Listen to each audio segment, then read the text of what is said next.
at number 5 we have Loftus Hall. This place may be the most haunted house in all of Ireland, and it is said to be haunted by the devil himself. Loftus Hall is a large country house located on the Hook Peninsula in County Wexford. In 1170, Raymond le Gros came to the county and built this massive castle, which was known as the Houseland Castle. The Redmond family replaced the original castle with another in about 1350. This second castle was known as the Hall, or Redmond Hall. Later in 1872, John Henry Wellington Graham Loftus undertook an extensive rebuilding of the entire mansion, adding many of the famous elements like the grand staircase, mosaic tiled floor, elaborate parquet flooring, and technical elements that hadn't been seen in houses in Ireland at the time, such as flushing toilets and blown air heating. Charles Tottenham became the lord of the manor in 1752 by marrying the Honourable Anne Loftus, a daughter of the first Viscount Loftus, and they had 6 children. However, his wife became ill and died while the girls were still young. 2 years later, Tottenham married his cousin Jane Cliff, and they lived together, along with one of Charles's daughters in Loftus Hall. One evening, Charles was resting in his home in 1775 with his second wife and daughter from his first marriage, Anne, while the Loftus family were away on business. During a storm, a ship unexpectedly arrived at the Hook Peninsula,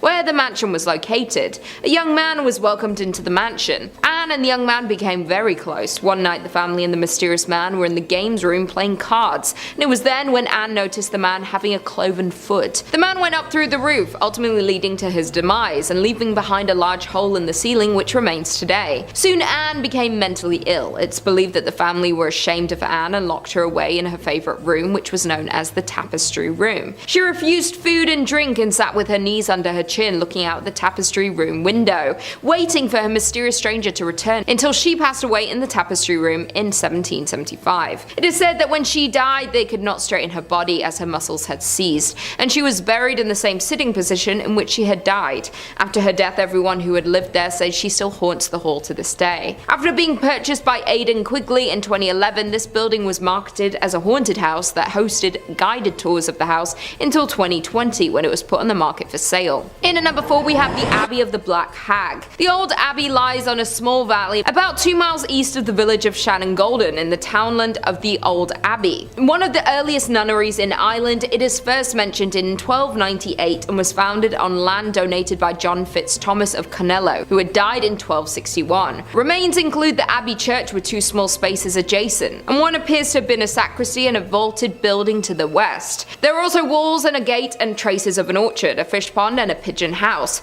Modifications to the church in the 15th century saw the inclusion of an east window in the church as well as a doorway in the north. Traces of window decoration, columns and carved tombstones remain. Barrels were also located and the church plate was reportedly found in the late 18th century. It is said that the last abbess terrified the local population with her use of the black arts and sexual practices in a room to the south of the church, and is now called the Black Hag cell. After the closure of the abbey, the hag remained there and continued to perform her unholy acts, and it's believed she lived unusually long, which caused her ancient skin to become darker and darker over time. Another legend is regarding the Earl of Desmond, and that during his escape from one of the many battles between the Geraldines and the Butlers, the Countess was wounded by an arrow. The wound was so serious that the Earl believed the Countess had died and buried her beneath the altar in the main chapel. The Countess awoke to find herself buried alive, and when people would see a ghostly figure they went to her gravesite and they had found her finger bones had been worn out from clawing at the coffin, and it's believed her screams can still be heard to this day. In at number 3 we have Cork District Lunatic Asylum. The Cork District Lunatic Asylum opened in 1789, and by 1845 the Irish Lunatics Asylum Act allowed for appropriating the lunatic asylum in the city of Cork to the purposes of a district lunatic asylum. The legislation provided for 2 new asylums, a criminal one in Dundrum, Dublin, and then a 500-bed asylum in Cork.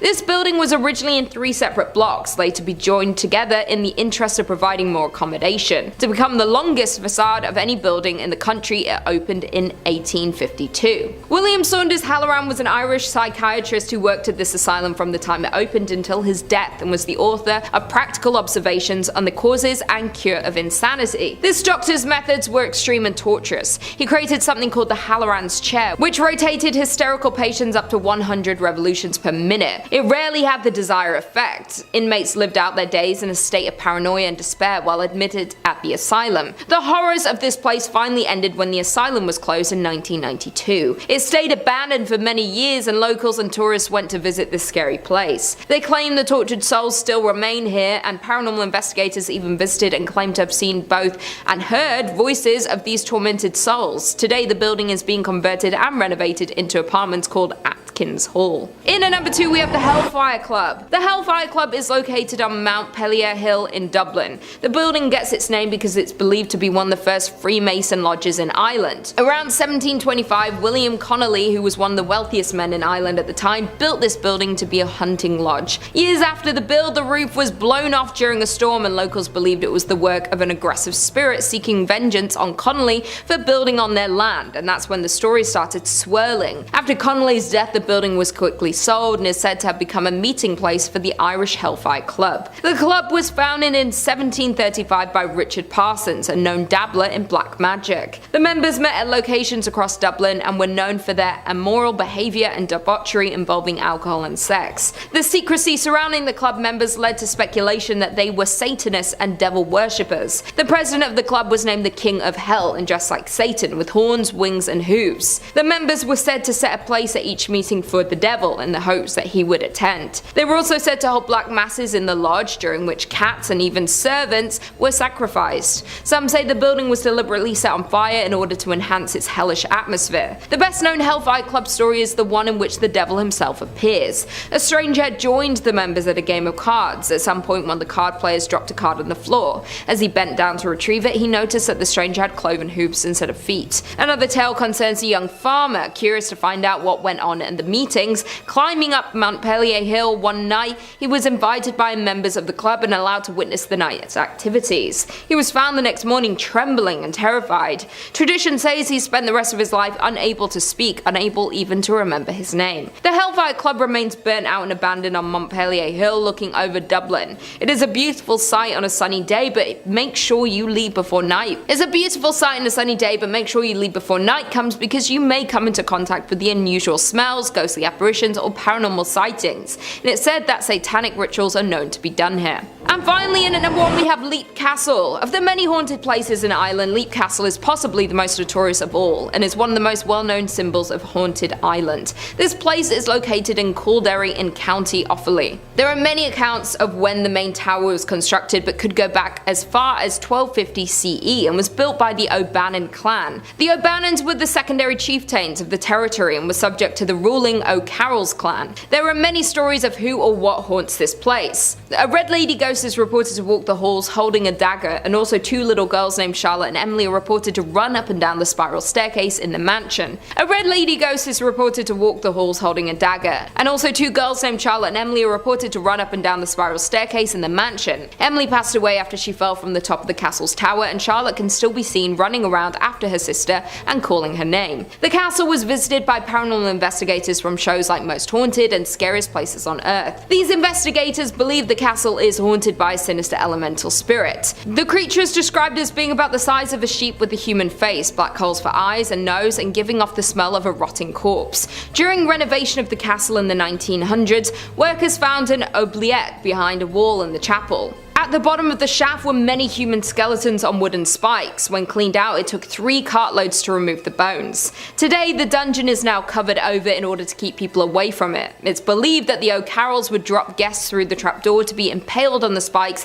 8 feet below, and could be haunted by the people killed by the O'Carrolls. The castle describes itself as the world's most haunted house, due to the numerous amounts of spirits located here. Coming in at number 5, we have Balgal Castle. The Balgal Castle is said to be one of the most haunted places in Ireland and is haunted by many different ghosts. The haunted castle is in the village of Ballygally in Northern Ireland and overlooks the sea at the head of Ballygally Bay. The castle was built in 1625 by James Shaw of Scotland, but now is run as a hotel. The most well-known ghost is that of Lady Isabella Shaw, or nicknamed the Ghost of Ballygally. Legend has it that her husband Lord James locked her away in a tower where she was supposedly pushed to her death. She is said to roam the halls of the castle looking looking for her child who was taken away from her at birth from her cruel husband, Lord James. Many people who stay in the castle say that they are woken up throughout the night due to her knocking on their bedroom doors. The tourists often climb the spiral staircase to view the ghost room where Lady Isabella lived out her final days. In 2003, one of the managers of the hotel, Olga Henry, was once a skeptic of ghosts and paranormal activity. But after spending some time working at the hotel, she stated that she believes there is definitely something in the hotel. According to Olga, one guest was staying in one of the rooms in the tower beneath the popular ghost room, and in the middle of the night he had awoken suddenly, believing he was at home and one of his children had laid a hand on his back. He woke up and said that he could hear a child running around the room and laughing, but he couldn't see anyone around, so he ran out of the room and into the lobby. He was so terrified from what he had experienced and checked out right away and never returned to the hotel again. In December of 2003, Olga was setting up the dungeon room in the tower for guests arriving for a meal. She set up the tables neatly, then locked the room before leaving. Just before the guests were set to arrive, she went back into the room and the tables were now a mess with unfolded napkins and glasses with an unusual scum around them and were now arranged in a circle on the table. Several paranormal investigators and mediums have come to the castle to investigate over the years. A group of mediums that spent the night at the hotel had reported that they had detected more ghosts than there were guests staying at the hotel at the time. In at number 4 we have Liss Castle. Liss Castle has an extremely sinister history and is haunted by a woman known as the Red Mary. This castle was originally a basic 5-story Irish tower house which was built around 1480 by a member of the O'Brien family, who were one of the last of the High Kings of Ireland and a direct descendant of Brian Boru. In 1639, Conor O'Brien married a woman named Mary Ní Mahone, and she became one of the most famous women in Irish folklore who, due to her flaming red hair, was commonly known as Red Mary. She was born in 1615 and she was married before Conor, but her previous husband died mysteriously and she gained control of his fortune. Due to the fortune, the newlyweds built a large mansion onto the tower house. In 1651, Conor O'Brien died in battle and the Red Mary married once again and again and again. It is believed that she had been married a total of 25 times. After the Red Mary died, the castle had various occupants in later years until it fell into ruins at the end of the 18th century and lays abandoned to this day. But it's often visited by ghost hunters and paranormal investigators. It's believed that the Red Mary haunts the castle after her death to this very day. Mary was said to have a foul temper, and if her servants were to displease her, they would be hung out of one of the castle windows, the men by their necks and the women by their hair, until they passed away. It's even said if the maids didn't learn to do whatever the Red Lady said, then she would injure them so heavily they would bleed. After her death, it's not known exactly where she is buried, but many think she is beside the castle, and locals and tourists claim to have seen an eerie womanly figure walking the halls of the castle, often looking out the windows, giving this castle the name of being one of the most haunted Irish castles. Number 3 on this list is Ulia Hau Castle. Bogdan Hau was a Romanian intellectual who was very wealthy at the end of the 18th century. Bogdan, even though he put lots of effort into his work and business, put the most of his time into his daughter. Ulia Hau was his daughter, and in Bogdan's eyes could do no wrong. That's why when she passed very unexpectedly at the age of 19,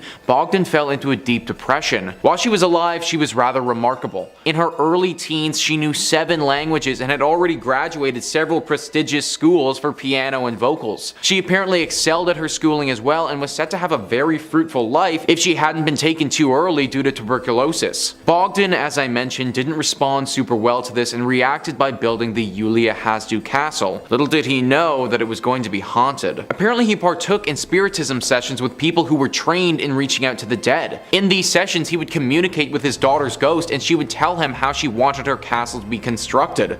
This is how it was built, and everything that he decided to do and tell the architect apparently came directly from the ghost of his daughter. Her ghost didn't just leave things be when this castle was finished though. In fact, she fully took up residence here. It's said that the ghost of this girl can be spotted walking throughout the halls of this castle very often. Many people report hearing the sound of a piano playing, assumingly at the hands of this ghost. What's even creepier though is that this piano playing will instantly be followed by the applause of her dead father. Also, this castle has several rooms specifically made for spiritual rituals and also an area to worship Satan. From what I've heard, the ghost here isn't particularly dangerous in nature, but it still sounds like one of the creepier spots in the whole country.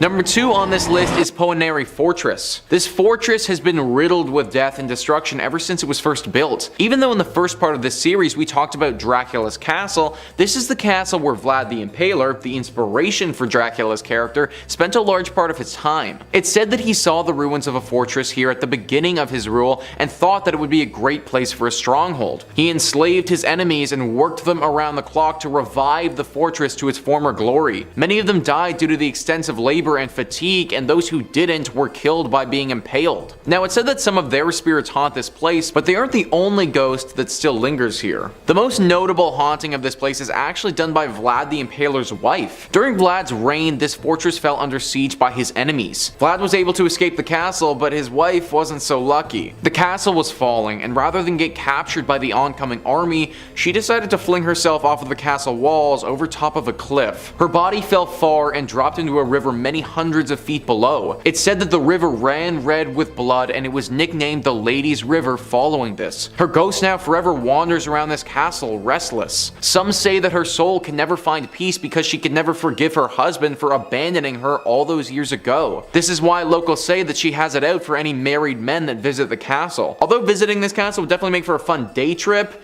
it might just not be worth it. Number 1 on this list is Hoi Bachu Forest. Often referred to as the Bermuda Triangle of Transylvania, this forest is on pretty much everyone's list when it comes to the most haunted forests in the world. It all started when in 1968 a military technician took a photo of the area and captured what looked to be a UFO hovering over top of the woods. An article from My Best Place writes, after this incident, other inexplicable events soon followed, including the disappearance of a shepherd and his 200 sheep which were never found again, and the disappearance of a 5-year-old girl who later reappeared 5 years later wearing the same clothes and without having aged even one day. There have also been many first-hand reports from people who have entered the forest only to come out with burns, severe rashes, headaches, and a high fever which they didn't have before. Some studies have revealed higher than usual radioactivity produced by natural uranium present in the subsoil. The part in that article about burns and rashes and other things is one of the most common reports described by the people who go here. It seems that everyone who enters into these woods leaves with some sort of trauma. Most of that trauma is mental though. Feelings of despair and depression are widely documented from pretty much everyone who steps foot into this forest. All of the numerous reports, the photographs, and the general lore around this place has to make it the most haunted spot in all of Romania. Definitely not a forest that I recommend going to if you're looking to get outdoors. In at number 5 we have Whispers Estate.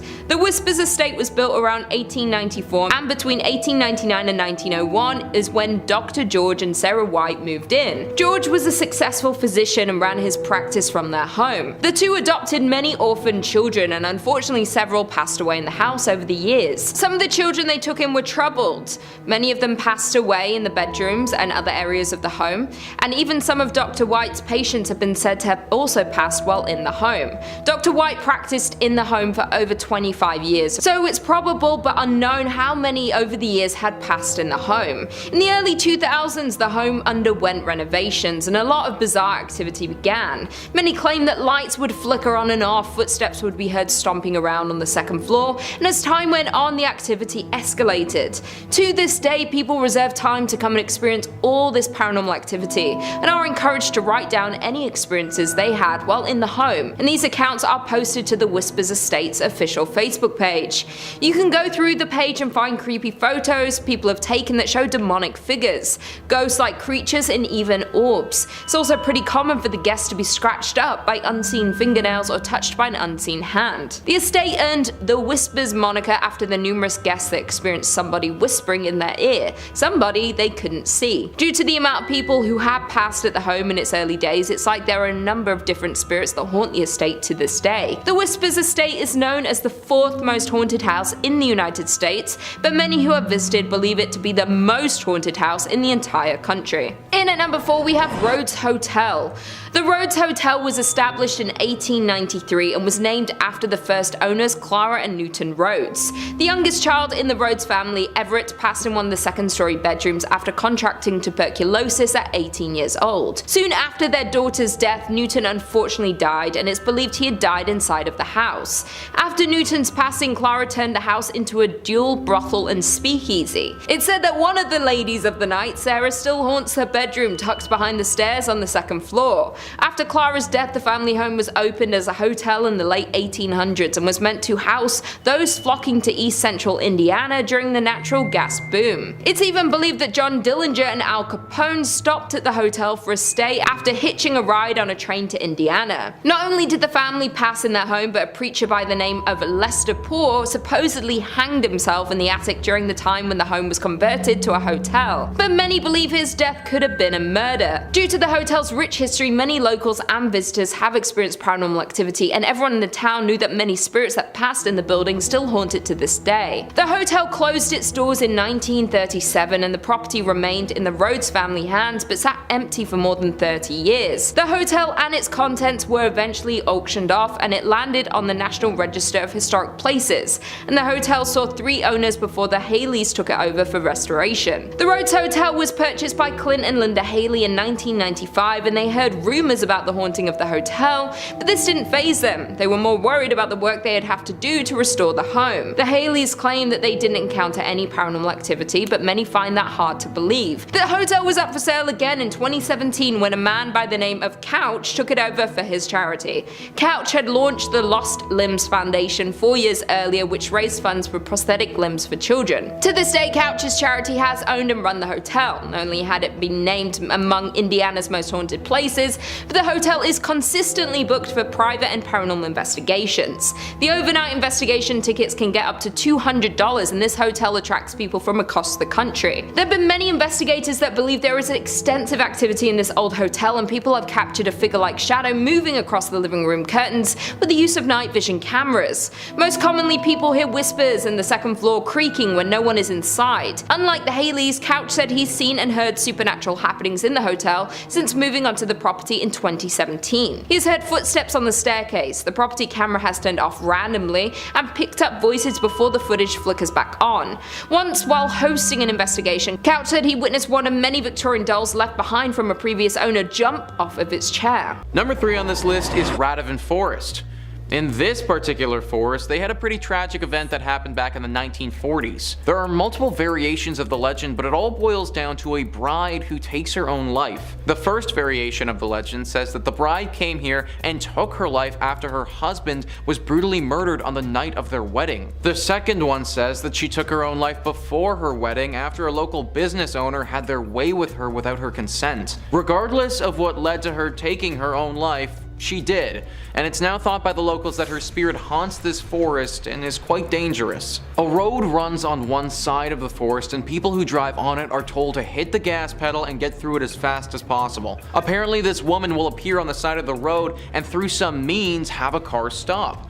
Then she'll convince the driver to come out and follow her into the woods, maybe because she's in danger or because she promised them something once they get in there. Once they've gone deep enough into the forest though, where the road is almost out of view, is when she'll strike. No one who's gotten out of their car to help this woman has ever come back from that forest and is lost to the woods forever. Also, to add some fuel to this legend, there's a lake in the forest that's claimed dozens of lives over the years. Majority of those that have perished here are men as well, which fuels the narrative of how she died. If you happen to be passing by this forest, then do as the locals suggest and gun it down the road. At the end of the day, a speeding ticket is better than a torturous death from a ghost. Number 2 on this list is the House of the Devil. This is your classic tale of a worn out and degraded home that's now haunted. Located on General Propagescu Street in Bucharest, this house is one of the strangest looking exteriors I've ever seen. It's almost 100% covered in ivy with just tiny spots of the actual home being able to be seen. This really gives off a foreboding sensation and fuels the narrative that something sinister is happening inside the home,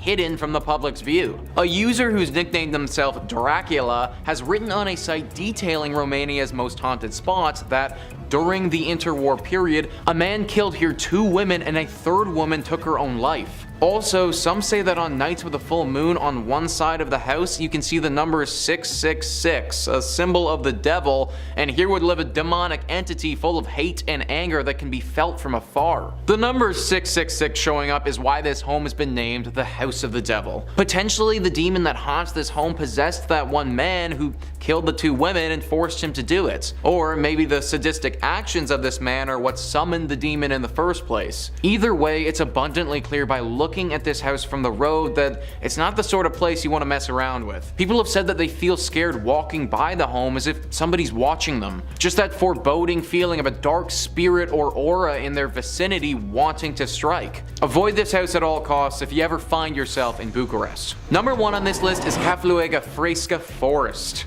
Yep, that's right guys. Another forest has made the list. Something clearly needs to be up with these Romanian trees that just makes people act crazy, because this is actually getting a little bit ridiculous. Honestly, this one sounds like something directly from a movie or a video game too. Apparently the forest in question has a curse that hangs over it. This curse shouldn't be detrimental to you or to me, but those that have been cursed by this place are probably not the type of individuals that you'd want to have a run-in with. Several hundred years ago, a monastery was in this forest and it housed a bunch of monks. These monks minded their own business and didn't cause any problems for anyone, but were still senselessly murdered by an army of Turks that was raiding the area. Right before the last monk died though, he made sure to put a curse on everyone who participated in the spilling of blood of his fallen friends. The curse made it so that after these men had died, the ones who murdered the monks, their spirits came back to the forest and are forever stuck in this purgatory state in the confines of these woods. Similarly to the scene in the third Lord of the Rings where Aragorn visits the ghost army in the mountains, this is kind of the same thing but in a forest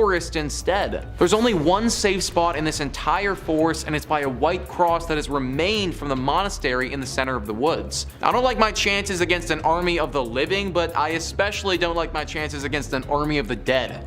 Not a forest that I recommend going if you want to make it out with your life. Coming in at number 5, we have Castle Stewart. Magnificently situated on the Moray Firth near Inverness, the 5-star Castle Stewart is a sight to behold. A mere 7 miles from the heart of Inverness, Castle Stewart is an ideally located base from which to explore the scenic and historic Highlands of Scotland. Walk the battlements with the ghost of Charles I before he lost his kingdom and his head, or with Bonnie Prince Charlie the night before his tragic defeat at nearby Culloden Moor. The property was held by the Macintoshes but was given by Mary, Queen of Scots, to James Stewart, Earl of Moray. Moray was made regent for James VI but was later assassinated. During the time that Stewart lived in the castle for an unknown reason, local residents began to spread the rumour that the castle was haunted. To disprove the theory, James Stewart offered a reward to anyone willing to spend a night in the castle. A local minister accepted the challenge and stayed in a room at the top of the East Tower. Stewart was hopeful that once the minister told the people that the tower was not haunted, the word of the castle being haunted would not spread. The next morning, however, he was found dead in the courtyard with a look of terror on his face. It was never explained what had happened to him and no killer was ever found. At some point in the night, he had either jumped from the window of the tower or he had been pushed. This only cemented the fear that the castle was in fact cursed. From that day, the locals refused to enter the castle grounds. It lay dormant for around 300 years until it was refurbished and turned into the hotel that we know today. Guests who have stayed there since it reopened have experienced a number of hauntings. Staff have heard disembodied footsteps on the stairs at midnight, horrible screams, and the ghost of a headless man was seen prowling the corridors. Some people have seen a figure pass their window too fast for them to make sense of it, but caught a glimpse in their eye as if someone had fallen from the tower above. The reviews of the hotel prove that guests are convinced the hauntings are real, but they also claim to have enjoyed the stay. If you like being terrified by ancient spirits or tormented by lost souls, this might be the place for you. In at number 4, we have Chillingham Castle in Chillingham. Chillingham Castle is a 13th century stronghold famed for action and battles.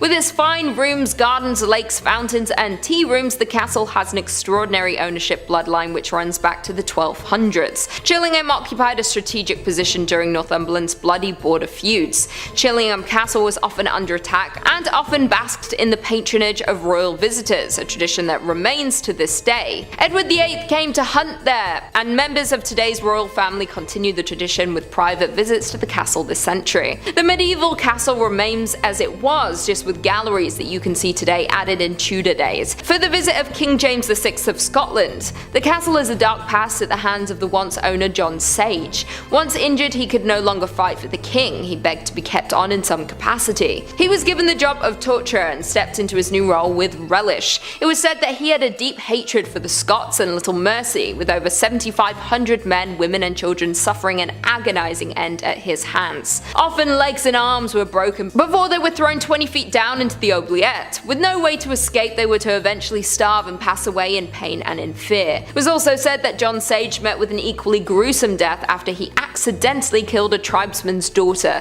that he had been in love with. The father exacted his revenge and John was executed at Chillingham, with parts of his body being taken as souvenirs, a fitting end to a life dedicated to such cruelty. One of the most famous ghosts is the ghost of the Blue Boy, often witnessed by flashes of blue light or halo. These sightings settled down when two skeletons, one of a man and the other a young boy, were uncovered during renovation work. They even found documents with the remains dating back to the Armada. Who they were and why they were hidden remains a mystery. Some of the smaller hauntings guests reported including footsteps being heard walking around the rooms and the taps turning on by themselves. Another common sighting includes those of the Lady in White, who, after suffering from being poisoned, begged guests for water in the pantry. These are just a couple of the ghosts and hauntings around the castle. If you're brave enough to investigate, you might find a few more. In at number 3, the Swan Hotel in Suffolk. This luxury 4-star hotel is set in the middle of the historic Tudor town of Lavenham. In the heart of Suffolk, its oak-beamed interior makes for a cozy feel, giving guests a sense of stepping back in time. It's said that a housekeeper who once lived there back when the hotel was a thriving coaching inn back in the 19th century fell pregnant out of wedlock. The baby's father was happy to marry the lady under the circumstances and promised to look after them both. However, on the wedding day the gentleman had second thoughts and left the pregnant lady standing at the altar. Savage. It is said that after that she became inconsolable and very depressed. What is now room 15 in the Swan Hotel was once the housekeeping quarters, and it is said that the poor woman was found hanging in this room by one of the inn's workers. Her ghost remains behind to chill the spines of those that dared to cross her path. A security guard was working alone late one night at the Swan Hotel, and as he was doing his final checks around the hotel, he came into contact with her, which scared him out of his wits and sent him running in the other direction. Several guests have reported having seen her standing in room 15 in the middle of the night. Once a nun was staying in that very room when she awoke, startled to feel the ghost tickling her feet. I guess you either get lucky and she likes you, or she chooses to scare you half to death. In at number 2 we have the Langum in London. One of the more upmarket entries on this list is the Langum in London. I know it's upmarket because Cher stayed there. How do I know? Because I stalk her life. Since opening in 1865, this 5-star hotel has played host to a number of infamous historical figures, both living and dead. With nearly 500 rooms and suites, it is really not surprising that a number of ghosts have been seen regularly at the hotel. The paranormal activity at the hotel became apparent when it was owned by the BBC, when it was discovered that there were at least 5 ghosts that make regular appearances at the hotel. The most active of the ghosts at the hotel is said to be that of a German prince or nobleman who was thought to have met his death when he threw himself out of the window of an upper story room. Ghosts have seen his ghostly form moving through walls and closed doors, and he is often accompanied by a sudden drop in temperature. Room 333 is supposed to be the most haunted. In this room, a BBC newscaster woke up to see a fluorescent ball of light which slowly took a human shape. The apparition hovered 2 feet above the floor, the lower portion of its legs missing. It was dressed in extravagant Victorian evening wear. The announcer tried to communicate with the ghost, asking what it wanted. The spirit slowly started to move towards the newscaster, arms outstretched, eyes empty. The announcer fled in distress to the safety of his co-workers and told them of this encounter.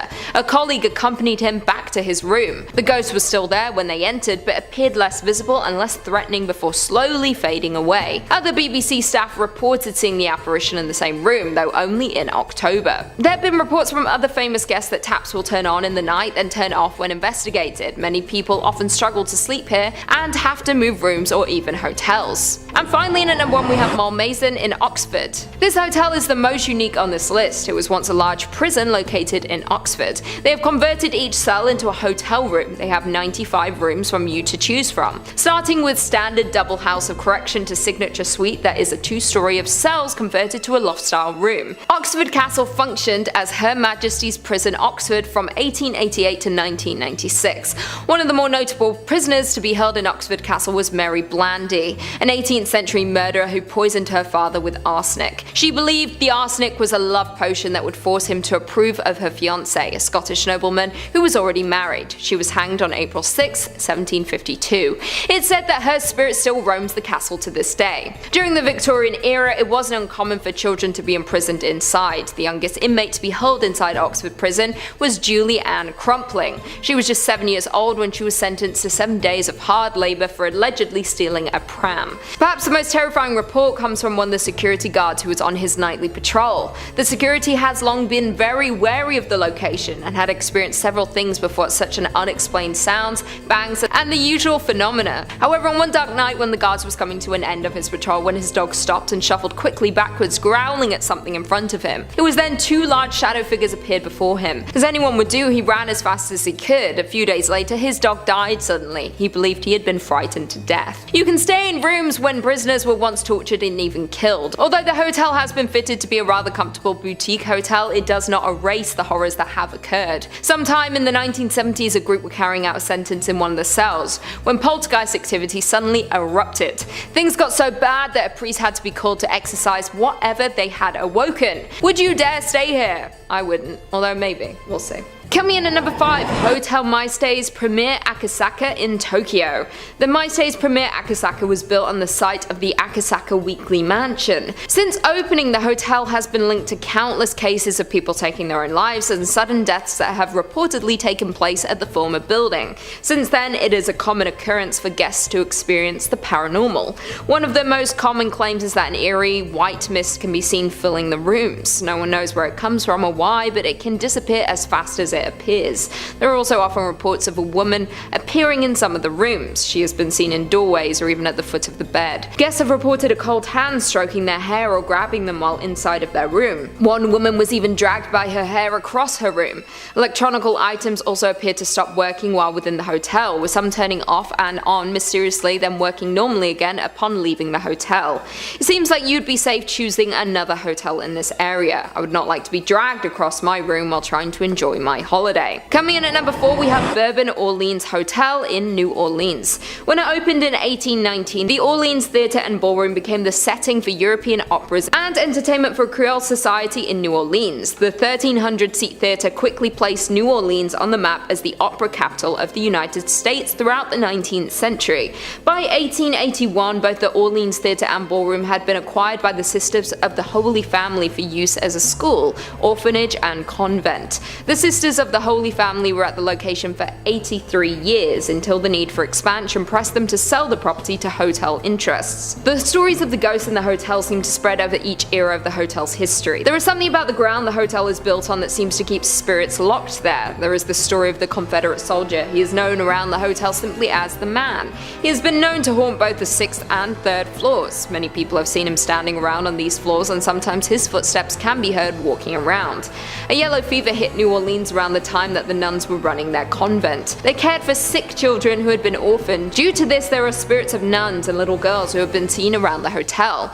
The most frequently told tale is of a little girl. You can hear her light footsteps walking around from time to time, and some have even seen her rolling her ball and chasing it down the 6th floor corridors. The final well-known ghost to inhabit the Bourbon is that of the Lonely Dancer. She has been seen dancing underneath the ballroom's crystal chandelier. Others have commented on how they could see someone stood behind the curtains within the ballroom, yet when they look to see who is hiding, no one is there. Seems she wants to be included in the lavish events, but must only watch from afar. In at number 3, we have the Allen House. The Allen House was built back in 1905 and was named after the original owner, Joe Lee Allen, where he lived in the home with his family for many years. Although Joe died in 1917, his wife Caddy stayed in the home with the 3 children Laddle, Lonnie, Lee, and Lewis. Sadly, Laddle took his own life in one of the bedrooms by drinking potassium cyanide, and it was unknown for many years for why she did it. After her death, her mother Caddy Allen kept the room completely closed off from the rest of the house. When Caddy passed in 1954, the property was split into rental apartments, and soon after renters moved in, they reported hearing footsteps and moans from the bedroom where Laddle died. In 1985, new owners bought the house and opened the bedroom, and it still contained the bottle of cyanide in a closet. The house changed owners twice, and in 2007, Mark and Rebecca Spencer purchased the Allen Allen House and had a complete paranormal investigation done in 2008 because of the endless unexplainable instances. The investigators recorded over 40 voice phenomena and had their own paranormal experiences throughout their investigation. On August 22, 2009, Laddell's love letters were discovered in the attic floor. Over 90 letters detail her 1948 love affair, which ended with her taking her own life on Christmas night. After the owner Mark had experienced endless amounts of paranormal activity and discovering Laddell's love letters, he wrote a book called A Haunted Love Story. Nowadays, the home can be booked for tours explaining the history and the paranormal activity that goes on in the Allen House. During the Halloween season, it's open to the public from 6 to 11 p.m. for tours, and paranormal investigators and ghost lovers flock to hopefully experience Laddell's ghost that haunts the house to this day. In at number 2, we have Clayton House. The Clayton House is a historical treasure, but it's also one of the most haunted places in Arkansas. The home was originally built in 1852 by a man known as Mr. Sutton, and several years later, William Henry Harrison Clayton purchased the house and renovated it, doubling it in size, transforming the style into Victorian Gothic Italianate. Mr. Clayton lived here from 1882 to 1897 with his wife along with their 7 children. The home still has old portraits of William and his wife Florence hanging on the wall and still had numerous priceless family belongings in the home. William had a twin brother, John K. Clayton, who was a US senator who had been mysteriously assassinated in 1873, and many believe his ghost is one that haunts the Clayton house. The second floor bedroom seems to have the most activity, and staff and visitors have reported hearing footsteps, boots stomping, and doors slamming, along with seeing apparitions. Music and singing have also been heard throughout the house. People who have visited this home have described seeing one ghostly apparition known as the Tall Man, who is dressed in all black, wears a hat, and walks angrily around. Another spirit often seen around the Clayton property is described as the woman in the brown dress. The woman is said to be peaceful and often just stands in one spot quite still. She's believed to be either Mrs. Clayton or possibly a nurse from the time the property was a hospital. The home became abandoned during the Civil War before it transformed into a Union Army hospital. There was a carpenter in 2007 who was doing some repairs on the home and took pictures before it started working, and when the pictures were developed, there was what appeared to be a woman in one of them. The home is now listed on the National Registry of Historic Places and holds tours of the home explaining the history and ghost stories. And finally, in at number 1, we have Crescent Hotel. The Crescent Hotel was built in 1886 and can be found in Eureka Springs. Due to the rich history, it has hundreds of tales of paranormal experiences and ghost sightings. The hotel has previously served as both a private girls' college and a cancer hospital, where Dr. Norman Baker claimed to have the cure for cancer. There are so many stories of ghost sightings, starting in room 218 where Michael, an Irish stonemason, who fell to his death when building the hotel. He's known to hang out in this room and is often seen. Theodora, a cancer patient who is known to be seen fumbling for her keys outside room 419, as well as tidying up for guests when they leave the room. Brecky, who passed away in the hotel, has been seen throughout the hotel, often bouncing a ball. Dr. John Fremont Ellis, the hotel's former in-house doctor in the 19th century, is often seen, or his cherry pipe tobacco is smelled near his former office, which is now room 212. Even the famed hotel cat Morris, who had been buried on the hotel property, is regularly seen and heard. A recurring phenomenon happens at a specific spot on the 3rd floor, where the hotel connects to an annex built onto the hotel when it was a hospital. The area has been said to be a portal to the other side. There have been multiple guests who have grown faint, with a few passing out frequently. Guests turning pale and falling against the wall and then sliding down. Many paranormal investigators believe that limestone has a special ability to absorb and release electromagnetic and psychic energies. Crescent Mountain, the hilltop the hotel sits on, is predominantly limestone. The massive thick stones used for the body of the hotel were also made of limestone, and these factors may contribute to the amount of paranormal activity the hotel guests experience. The Crescent Hotel is dubbed America's Most Haunted Hotel and has been on many TV shows like Ghost Hunters, Ghost Adventures, and Paranormal Witness. There have been an abundance of extraordinary experiences and have attracted the attention of paranormal investigators to study and research the hotel's supernatural activity. The hotel offers daily ghost tours to learn more about the ghost stories, sightings, and the history of the hotel. Number 5 on this list is Cleveland Gray's Armory Museum. This building was constructed in 1893 for the Cleveland Grays, who were a volunteer private military company. The group helped law enforcement and dealt with other criminal ongoings that attacked the city's streets. They continued helping out the military for as long as the government would allow them to, but after World War I were no longer allowed to enter as a private group. However, they obviously had a lot of weapons and things of that nature that nobody would be using anymore. So today, there now stands the Cleveland Grays Armory Museum.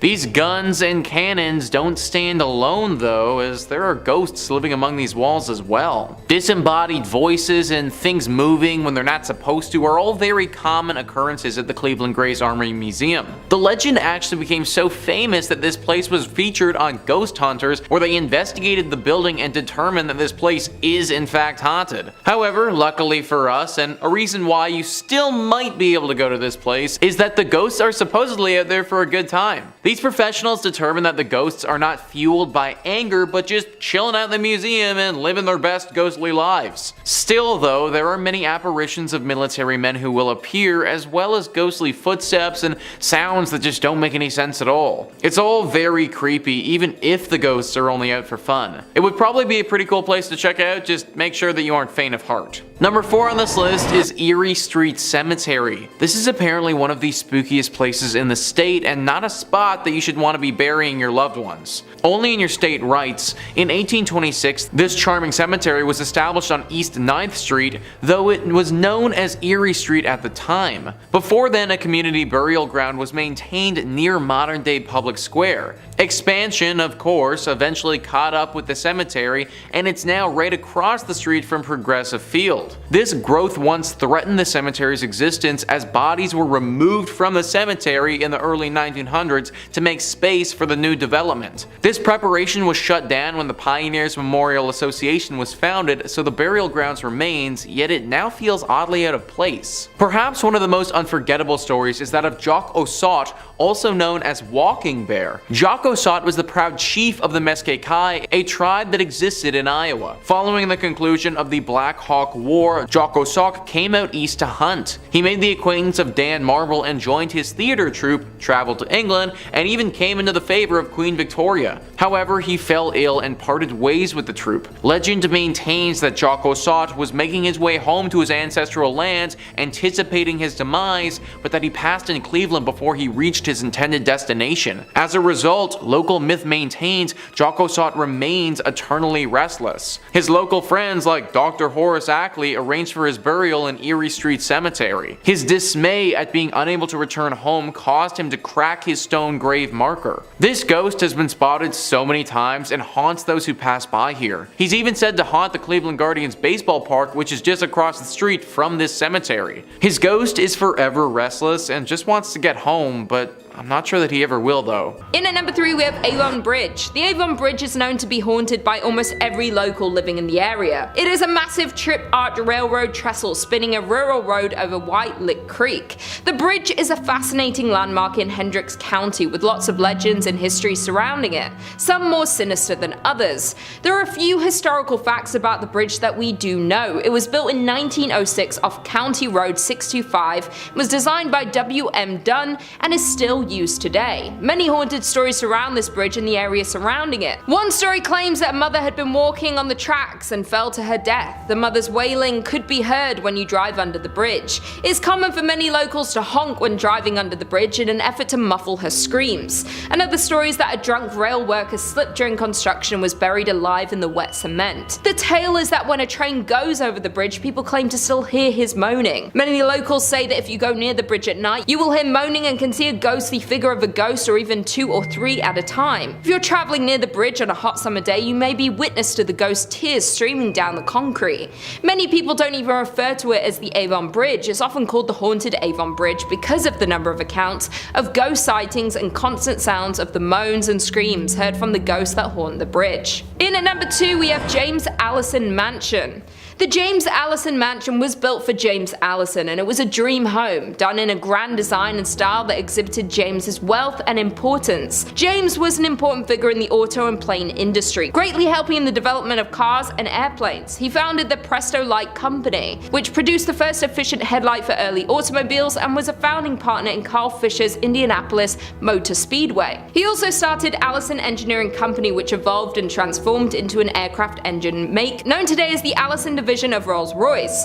James purchased the 65-acre estate, and he and his wife Sarah built this glorious mansion, starting construction in 1911 and finishing in 1913. The massive home had an elevator, a billiard room, an indoor pool in the basement, a breakfast room, a library, a grand kitchen, and even pumped-in ice water. 15 years after the Allisons built their forever home, James then fell in love with his secretary, and he divorced his wife Sarah in 1928. Only a month later, James married this this former employee, Lucille Musset. However, James contracted a fatal case of pneumonia and died shortly after marrying his second wife at the age of 56. In 1936, the estate went up for sale, and that same year it was bought by Sisters of St. Francis of Oldenburg. The former Allison home became a home for the college's library, administrative offices, classrooms, and sleeping quarters for the sisters. There have been many things seen and heard throughout the years since it became a college. There was a girl who had drowned in the pool in the basement, and James's untimely death in the home. Both people could be haunting this mansion to this day. It's said that people who pass through a sudden accident or a bout of illness,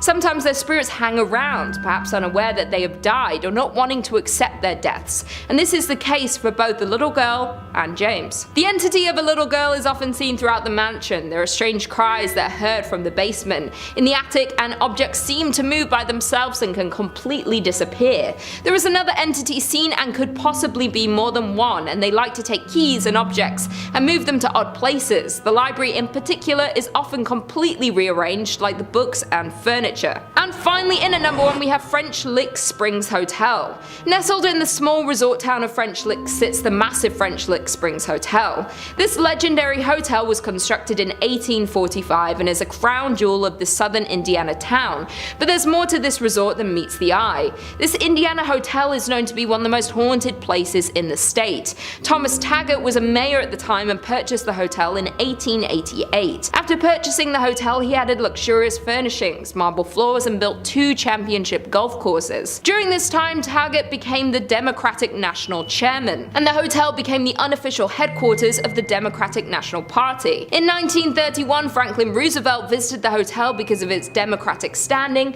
and won the presidency a mere year later. Over the years, the hotel and the work Taggart put into it made it one of the most prominent hotels in the area, and even ran the West Baden Springs Hotel out of the business. Unfortunately, in 1916, Taggart passed away, but according to local legend, his spirit has never left the building. Taggart died in 1916, but that hasn't stopped rumors of sightings of this famous hotel owner. Guests and employees frequently encounter strange and paranormal activity throughout the hotel, and they believe it is caused by Taggart himself. Many spot his ghostly figure near the service elevator and can pick up a strong scent of pipe tobacco. Others claim they witnessed his spirit riding down the hallway on a horse and making noise inside the ballroom. Some hear noises and others encounter his ghost, though usually both don't occur at the same time. Not only is Taggart's ghost living in the hotel, but there are also rumors of a former bellhop that lingers around the hotel. Many believe that he was a current employee until they saw old photos of him hanging on the wall, or were told no bellhops were on duty when people had encountered him. Employees and guests say that it's pretty hard not to encounter some sort of activity when you're in the hotel, and due to the vast amount of paranormal sightings are why it's considered by many to be the most haunted place in Indiana and one of the most haunted places in all of the United States. In at number 5 we have Eldridge Hotel. The Eldridge Hotel is a historic building located in downtown Lawrence, Kansas. The building is named after Sheila Eldridge, who was a prominent anti-slavery individual who lived here in the 1800s. The building became an apartment complex in the 1970s, but there was a strong desire by the city to see it open as a hotel, and a group of investors contributed, as well as the city of Lawrence, into industrial revenue bonds to make this dream a reality. In the later 1980s, it opened as a hotel. A popular story has circulated about the hauntings in this hotel, with the locals, employees, and guests that the ghost is that of Sheila Eldridge, who haunts the halls to this day. Many claim that because the Eldridge house's original cornerstone is located in room 506, and his spirit will manifest in that room and also roam around the building. People who have stayed in this room have claimed to witness breath marks on recently cleaned mirrors, doors opening and shutting on their own, and lights turning on and off by themselves. Others claim that the hotel's elevator is also haunted by a different spirit who is known to open and shut the elevator doors on the 5th floor. The 5th floor is said to contain a portal to the spirit world. A popular photograph was taken during the 1980s that clearly shows a ghost-like figure in the building's elevator. Many other photographers have mentioned having unexplained technical difficulties with their cameras when near the elevator. The story of the hotel and the hauntings of Eldridge was the inspiration for the movie The Demon's Shadow, and the hotel was featured in the series My Ghost Story and has been depicted in many writings. Many believe the rich history has resulted in the amount of paranormal activity. In at number 4, Midland Railroad Hotel. The Midland Railroad Hotel is known for serving the largest steak around, and if you can finish all of it, you get it for free. But it has a sinister, haunting history. It was first a popular train stop in the 1890s, then known for being the location for the movie Paper Moon, where many scenes were filmed at this hotel in 1973. Since then, it's gone through fires, the Great Depression, and plenty of renovations. It is now owned by the Wilson Foundation, has been back in business since 2003, and is listed on the National Register of Historic Places. Not only is this hotel known for these interesting things, it's most known now for the paranormal activity that lurks around the hotel. The most famous ghost is that of an orphan girl that haunts the 3rd floor, who knocks on doors, runs through the hallways, and even jumps on your bed, leaving little footprints. A ghost hunting team has experienced this spirit and have recorded sounds of the little girl. Another 3rd floor room is where a sheriff was said to have been lynched, and sometimes the door is unable to be unlocked even by the master key. Ghostly figures have been seen at the top of the stairs, and things in the kitchen have flown distances suddenly without being touched by anyone. There are also many ghostly figures that are seen on the staircases, and have left many to believe that the fire that took many lives back in 1902 are the results of some of these paranormal presences. The owner of the Midland Railroad Hotel, Melinda Merrill, says that there's not one employee who hasn't seen or felt something, and you can definitely feel a presence when you enter the hotel. In at number 3, we have Hotel Josephine. The Hotel Josephine is considered by many to be the most haunted hotel in Kansas. It was built in 1890, located in the city of Holton, and is the oldest consecutive operating hotel west of the Mississippi River. The history of the hotel is rich but also very haunted. The hotel was built by A.D. Walker and was named after his daughter Josephine. When it was built, she was only 4 months old, and she attended the local elementary school and graduated Kansas University. Her graduation photo is hung in the front parlor, above the antique piano, and according to the current hotel manager, Tracer Fox, her spirit is just one that is wandering the hotel. Tracer Fox has expressed his belief in the spirits when he first stayed at the hotel. He was woken up suddenly at 3:30 a.m. and his bed was moving. He figured there was an earthquake, but when nothing in the news confirmed it, he knew it was a spirit. His mother came and stayed in a room across from him and experienced the exact same thing he did with no explanation for it. They had been skeptics before these happenings, but they are both now firm believers. Other guests staying at the hotel have similar stories, as well as experiencing hearing strange sounds, laughter, footsteps, and seeing shadows. It has been expressed that spirits can be found on each floor. One of the most haunted rooms in the hotel is the Buffalo Room, where shadows are often seen and photographed in the mirrors around the room, as well as the Carrie Nation Room. According to historical documents, a woman hanged herself in the bathroom of that room, and many guests staying there have come out of the room clutching their necks and having a hard time breathing. The hotel has brought several famous guests over the years, including former US President Grover Cleveland, who stayed there in between his 2 terms as president, along with Carrie Nation,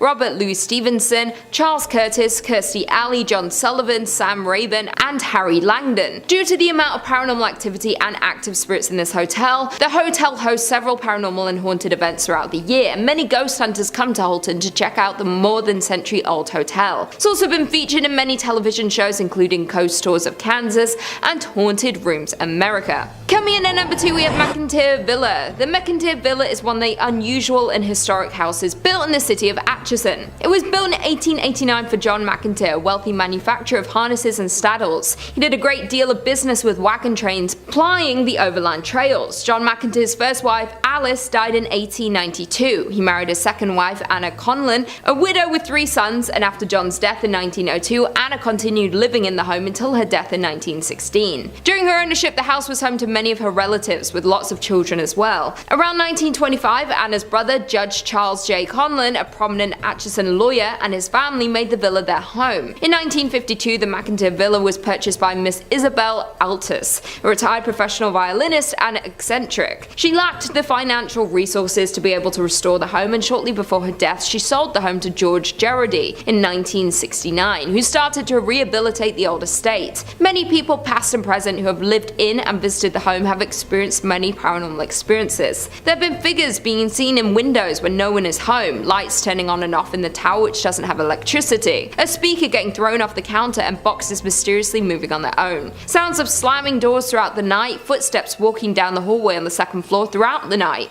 the feeling of being watched, drastic temperature changes, voices, the scent of a woman's perfume, and the hunt of cigarettes. The number of encounters and confirmed hauntings seen and heard around this home is crazy, and it's considered to be one of the most active paranormal homes in all of the US. The amount of activity in this home makes it a hub for investigators, mediums, psychics, and ghost hunters. They offer offer ghost tours of the home, and you can stay overnight to try and encounter these spirits. And finally, in at number 1 we have Sally House. The Sally House is said to be the most haunted place in Kansas. This home was built in the turn of the century and is located in the city of Atchison. After being built, the home was bought by the Atchison physician who worked from his home. The front served as an office space and examination rooms, and the upstairs is where the doctor and his family lived. One day, a frantic mother arrived at the home carrying her young daughter Sally. The child had collapsed from severe abdominal pain. The doctor diagnosed appendicitis, but there was no time to delay surgery. Sally unfortunately passed away on the operating table. For years after, many believe Sally stayed to haunt the home, and the haunting grew infamous in 1993 when the house was rented to a young couple. It started when the couple's dog would growl at nothing and make even louder growls when near the upstairs nursery. Things began to take a violent turn when fires broke out in the house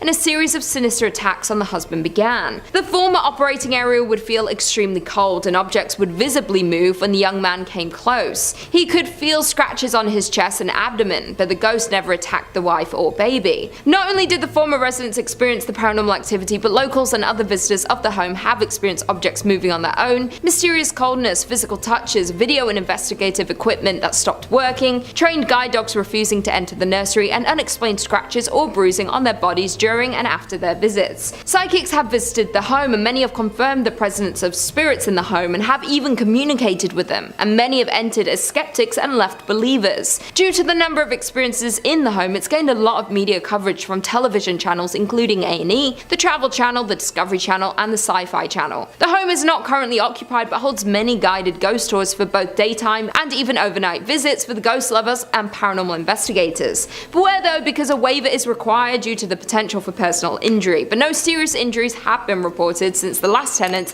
in 1993. In at number 5 we have the King Opera House. The King Opera House in Van Buren was built in the late 19th century, but didn't get famous from the shows it hosted or its beautiful interior, but instead the Opera House is noted for its connection to a murder, and there are rumors that it is haunted by the murdered actor. It all began with actor Charles Tolson, who was the owner of the Tolson Stock Company, which was a traveling acting troupe. The troupe had just finished a week of performances at the King Opera House in September 1903, and they were headed out of town to go to another performance. They headed to the train station, and when Tolson made his way to the ticket window, someone called out his name. Dr. William Parman, a well-known local doctor, emerged and shot Tolson with his revolver. Tolson was shot in the hip and the chest, and he was taken to the Fort Smith Hospital, but it was too late and he died from his injuries. Dr. Parchman's motive for the incident was that he believed his 17-year-old daughter was in love with Tolson, was planning on running away with him, even though Tolson was married and his wife was a member of the acting troupe. Tolson knew Dr. Parchman and his daughter Allie, but there was no proof that he had any intention of eloping with the girl. Parchman was acting based on the information given to him by a vinegar salesman who may have had an interest in the young girl. Parchman was found not guilty of the murder despite there being multiple witnesses. Interestingly, both Allie and the vinegar salesman left town and were not present for the trial. It's said that Tolson's ghost haunts the King Opera House, which was the location of his last performance. Today, the Opera House is a contributing property to the Van Buren Historic District, listed on the National Register of Historic Places. It isn't currently open to the public, but is available to be rented out. In at number 4 we have Toltec Mounds. The Toltec Mounds is a famous historical site in Arkansas and is a National Historic Landmark, one of 4 in the Arkansas State Park system, and this park is the largest and most complex mound site in the state. Arkansas was once the home of a group of people referred to as the Plum Bayou culture by archaeologists and historians. Their existence in the area is a bit of a mystery. These people were not related to the Toltec tribes from Mexico, despite the site's name. The Plum Bayou culture also cannot be traced to any other group of people living in the area when the tribe was active. A total of 18 mounds have been identified in the area, all built between 650 and 1050 AD. One mound stands 49 feet high and another at 39 feet, with many smaller mounds surrounding it. The site was abandoned around 1050 AD and no remnants of the residents exist outside of the Toltec Mounds. Today, the site is still an active archaeological site in the home of Toltec Mounds Archaeological State Park. As for hauntings at the site, if an entire culture disappearing without a trace isn't creepy enough, many visitors to the site have reported the appearance of lights or orbs near the mounds, seeing ghosts and hearing footsteps around the site at night. Many of these findings have been caught on camera and video, and so many paranormal investigators, ghost hunters, and haunting enthusiasts have confirmed there is activity in the area. Whether it's from the Lost Society or not, we may never know. The mounds are open daily for visitors, with tours available to learn more about the history and hauntings in the area. Number 3 on this list is Crybaby Bridge. This is definitely one of the most famous spots spots in the state when it comes to hauntings. This one specifically is the Rogues Hollow Crybaby Bridge and has a pretty sad and scary history. There are two legends that could be true in regards to this bridge. The first one says that the mother of a newborn child had a falling out with her lover. He abandoned her and she fell into a deep depression. She responded by throwing her newborn over the bridge and then followed that by throwing herself over as well. The second legend says that two parents of a newborn child were driving down the road.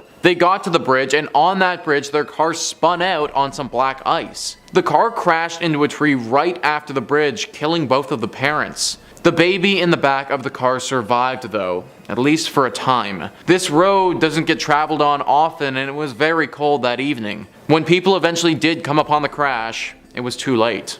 Ever since this incident happened, this bridge has been rightfully avoided by the locals. The horrible sound of a baby crying can be heard echoing throughout the river that it passes over. They say that standing on this bridge for too long, it's not good for your brain or your mental state. That your sanity will slowly slip away from you and any happiness and good feelings that you may have had will be sucked away down that river for good. Not a bridge that you should want to go down at all, so avoid it altogether. Number 2 on this list is Squire's Castle. So calling this place a castle is a bit of a stretch, because the castle was never actually built. News 5 Cleveland says, located in the North Chagrin Reservation of the Cleveland Metro Parks, this castle is a reflection of the builder Fergus B. Squires, who was a founding member of the Standard Oil Company. The actual castle was never built, so what it's standing on today was the shell of the gatekeeper's house for the estate. Legend has it that Fergus's wife, Rebecca, was very much a city girl who wanted nothing to do with nature. Stories say Rebecca was walking up the stone stairs when she became startled by something outside her window.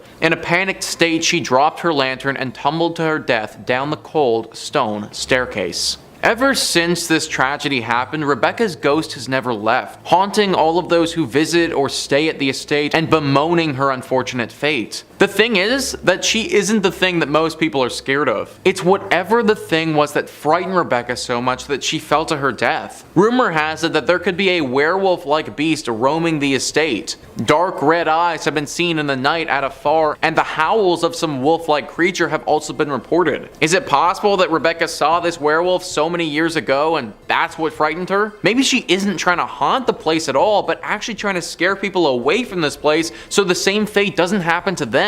Either way, I don't recommend going.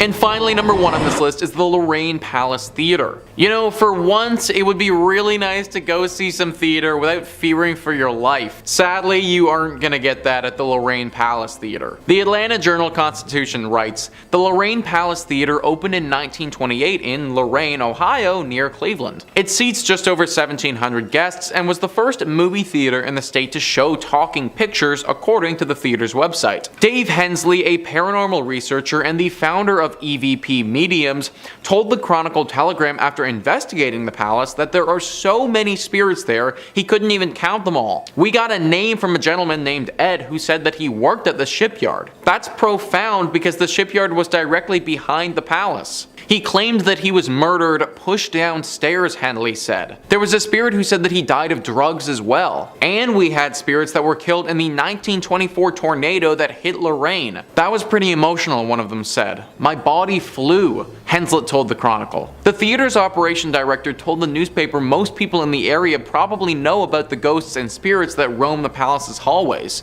I think everybody in Lorain County has been privy to the rumors of the unexplained activity in the Lorraine Palace Theater, Chris Pataki said. In fact, a documentary in the haunted theater called Ghosts of the Palace is scheduled to debut at the movie house this weekend. Pretty ballsy move right there, guys, literally screening a movie about your haunted theater in said haunted theater. All of this though should make it very clear how haunted this place actually is. Literally everybody around this area knows about this spot. And whenever you're getting a full-on movie made about how specifically haunted you are, then you know that you've made it as a haunted location. Even though most people make it out of this theater unscathed, that can't be said for everybody. Attacks have been reported and left people feeling very emotionally and even physically scarred.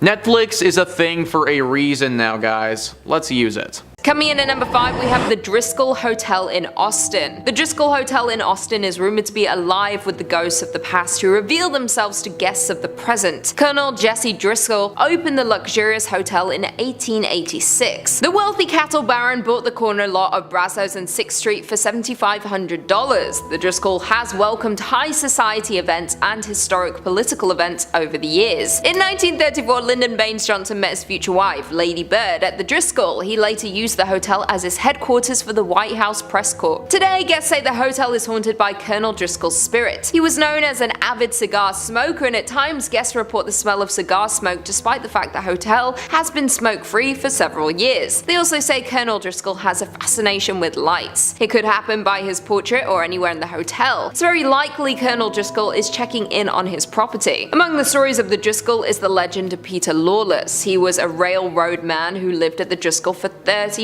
years until his death in 1917. Some say his spirit still haunts the hotel today. Guests and employees have reported seeing Lawless in hotel lobby elevators. He can often be seen walking out of the elevator, checking his railroad watch, nodding to the staff, and then disappearing. The spirit of a little girl is also said to haunt the Driscoll Hotel. In 1887, 4-year-old Samantha Houston was chasing a bull when she fell to her death on the grand staircase. She was the daughter of a Texas senator. Guests have heard the unexplained laughter of a little girl and the sound of a bouncing ball in different areas of the hotel. Samantha's father paid for someone to paint her portrait shortly after her death. It now hangs on the 5th floor of the Driscoll. Some say she tries to communicate through it. People say once in a while you can catch her giving a smile and her expression will change in the painting. These mysterious happenings are why the Driscoll is known as the most haunted hotel in Texas. It attracts guests looking to encounter visitors from the other side. They are playful, mischievous, very quirky sense of humor when it comes to playing little tricks on people. Coming in at number 5, we have La Fonda on the Plaza in Santa Fe, New Mexico. In the historic district of Santa Fe, New Mexico sits the historic La Fonda Hotel. This old hotel has been providing a pillow for weary travelers since 1922. The location itself has been called home to some kind of inn or fonda since Santa Fe's earliest days. When Santa Fe was founded in 1607, records show that an inn on this location was one of the first businesses established in the new settlement. According to local law, court was held in the original Adobe Hotel, as well as executions, when guilty offenders were hanged in the lobby. Over the years, the hotel was destroyed and rebuilt several times over. As more and more pioneers traveled the Santa Fe Trail, the La Fonda became a popular destination for trappers, traders, mountain men, soldiers, politicians, and the like. The gambling hall continued to be a major feature, however, providing entertainment for military officers and the occasional professional gambler. Fortunes were made and lost here, and one unfortunate person lost his life in 1857 at the end of a rope strung up in the hotel's backyard by a lynch mob. 10 years later, in 1867, the John P. Slough, Chief Justice of the Territorial Supreme Court, was fatally shot in the hotel lobby. Slough was in a dispute with Captain Ryneson, a member of the territorial legislature, when he called Ryneson a liar and a thief. More than a century ago, a distraught salesman who lost his company's money in a card game leaped down a deep well that was located just outside the gambling hall of the Exchange Hotel. Most of the history of the hotel is strung together by a string of tragedies. The hotel has seen more than its fair share of violence and anger. Today, the La Fonda Hotel is said to host not only travelers visiting Santa Fe, but also several ghosts. Some people believe that Judge Slough continues to walk its hallways. However, more often reported is the ghost of the distraught salesman who jumped into the well after losing all of his company's money. The hotel's dining room, called the La Plazuela, is situated directly over the old well, and both guests and staff alike have reported the sight of a ghostly figure that walks to the center of the room, then seemingly jumps into the floor and disappears. In the 1970s, a guest reportedly called the front desk to complain that someone was walking up and down the hallway in front of his room. When an employee was sent to investigate, he saw a tall man in a long black coat disappear into a stairwell. However, when he followed him to the stairs, there was no sign of the mysterious visitor. Today, the La Fonda Hotel is a vibrant historic landmark on Santa Fe's downtown plaza, known for its award-winning architecture and decor unique artwork. Guests don't appear to be put off by the spirits that still live there, with some staying there in hopes of encountering a lost spirit. Number 3 on this list is South Bass Island Lighthouse. Located in South Bass Island on Lake Erie, this lighthouse and the island it's on is honestly rather beautiful. Super cute and super quaint, it's kind of like the place that you'd want to go for a day trip with your significant other. However, you may not want to take said significant other to the South Bass Lighthouse itself. It housed lighthouse keepers in the late 1800s. The weirdness began back in 1898 with Harry Riley, the lighthouse keeper, and his assistant Sam Anderson. Anderson was a bit of a weirdo. He was said to have captured snakes on the island and then bring them to the basement of the lighthouse, where he kept a bunch of them. Anderson apparently lost his mind though during the time that he worked at this place. Apparently there was a small epidemic and he freaked out at the prospect of having to stay in quarantine.